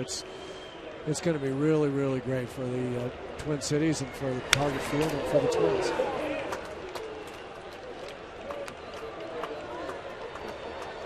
You have fond memories, I know, of Metropolitan Stadium because you played a lot of games there. I do, because that was where I was introduced to Major League Baseball. So there were some aesthetics at Metropolitan Stadium, some sensory experience that you could enjoy at Metropolitan Stadium. I'm not sure at the Metrodome you would say that that place was strong on aesthetics. No, I think that's a fair statement. And of course that is I think the strength of Target Field. No question. It is. We'll talk more about it in a second. Limited number of season ticket locations are now available in the Delta Sky 360 Legends Club. Enjoy the second half of the season in padded seats and enjoy the amenities that only the Legends Club can offer. The Delta Sky 360 Legends Club, the perfect combination of baseball and comfort. Learn more at twinsbaseball.com or 1-800-33-TWINS. Fox Tracks presented by Carrier with 2 gone here in the 8th. Swing and a miss by Seager. Pick a sense, a sight, smell, the sounds. I mean, it's just a wonderful sensory experience to go to a game at Target Field, and something that you get there too when you're working at games. You get there hours before the game time. The cleaning crew just keeps that place immaculate. The concourse area, I swear you could eat off the floor there. It is so impeccably clean. It really is. It's astonishing the job that they do and how every game looks like the first game they played. I mean, it really does. I told that to somebody the other day, and I used almost those same words. It looks like it's a brand new ballpark. 1-1. But you have it exactly right. The aesthetics of that ballpark, the way there are interesting nooks and crannies in the stadium itself, the high, almost vertical left and right field stands, and the flower beds, and just the way the whole thing is laid out. It is just beautiful to look at, and it will be fun to have that view by America and literally the world as balls get launched in the home run derby into some of those really beautiful aesthetics. It's going to be cool. 2-2 to Seager. And ball third strike. Good inning for Dunsing. A good 7 innings for Correa, but yet as we go to the 9th, the Twins are down 2-0.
CenturyLink linked to what's next. Phil Hughes hoping to rebound from a disappointing start against the Yankees. Chris Young has been quite a story for the Seattle Mariners. He's enjoyed life with the Mariners, and he'll make his second start against the Twins. First start didn't go so well for him at Target Field. They have a lot of extra base hits. Fernando Rodney is not on the All-Star team, even though he's leading the American League in saves with 25. Well, Fernando Rodney, great stuff, good closer. It just never comes with any, how do you say this, manager stomach comfort when he's when he's out there. He can put some guys on base. He can make it look difficult, but 25 saves and 27 opportunities, he gets the job done. Plouffe, Parmalee, and Willingham will face Rodney. If you've not seen him pitch before, his cap is not askew. That's how he wears it. Well, it is askew. Well, it's just askew on purpose. It's not an accident that it's askew. Plouffe is 0 for 3. Had a good game yesterday against the Yankees. A couple of strikeouts and a ground out so far tonight. First swing, tap foul, 1 strike. Again, Plouffe, Parmalee, who pinch ran for Morales, and then Willingham, and the Twins would love to get Arcia and Colabello to the plate. Unable to score in 7 innings against Iwakuma. Way in front of that changeup. He's got a mid-90s fastball, but a paralyzing changeup. And again, much like the we were talking about earlier with a fastball split finger type of pitcher, Rodney fastball, great changeup, arm speed the same on both pitches. So you see there a 97 mile an hour fastball, and when he throws a changeup, that arm will come flying through there at the same speed as it looks to the hitter, like the same speed as the fastball, and it will be 15 miles an hour slower. It's very difficult. And 2-2. Hasn't walked many people this year. That used to be a big concern. 1 point. Walked 34 guys in 71 innings. So he's tightened up his control. Doesn't give up home runs.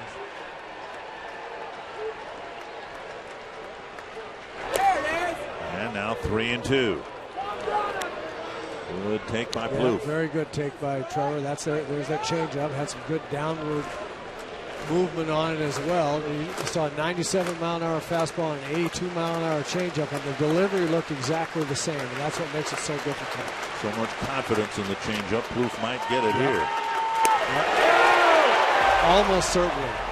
And there's no way that you can look for it 3-2. I mean, if you're looking for 82 and you get 97, he's going to throw it by you. You can't look for it, but you can be pretty sure that in a fastball count with the game on the line, he's going to throw you a changeup. And the 2-run lead probably doesn't hurt either, right? I mean, if he walks the guy, it's not like it's a 1-run ball game.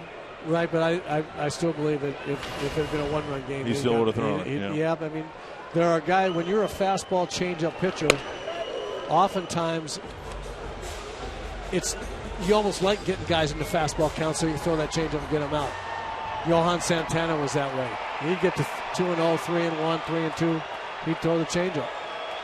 1-0. Parmalee taking a fastball inside.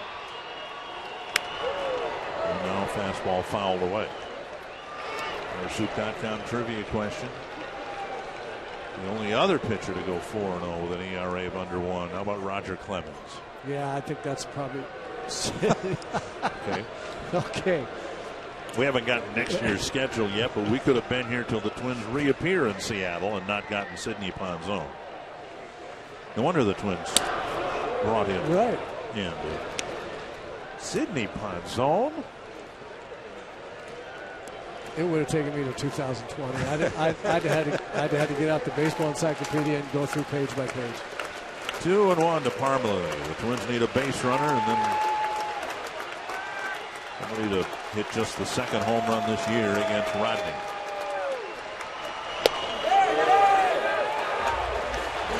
Threw the changeup for a strike on 2-1.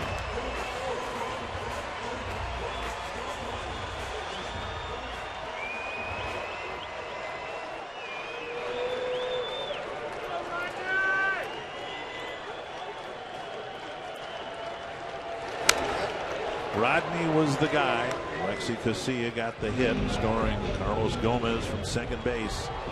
In World Series years aside, most exciting moment at the Metrodome. Finally ending game 163. Phenomenal ball game, no question about it. What a huge hit by Alexi. Now you're up there against Fernando Rodney, and you got to gear up for 96 and also protect against 82. It's just very, very hard. And it was 96. And another strikeout for the Twins.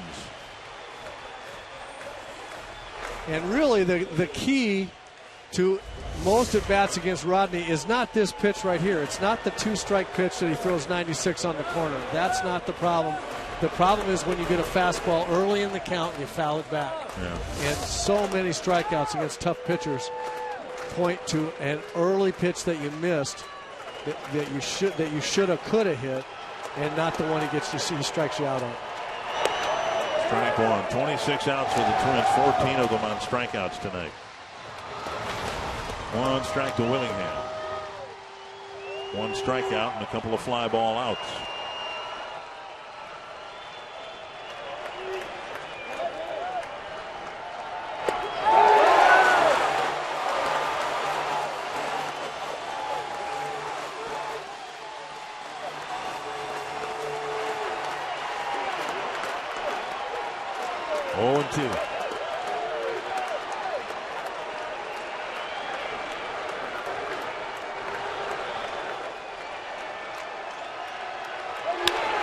Up, short left. Miller out. And the Twins open up the road trip by being shut out 2-0 to the Seattle Mariners. Jamie Hurst, the Twins got another good start from Kevin Correa, but another start for Correa in which the Twins don't give him any run support.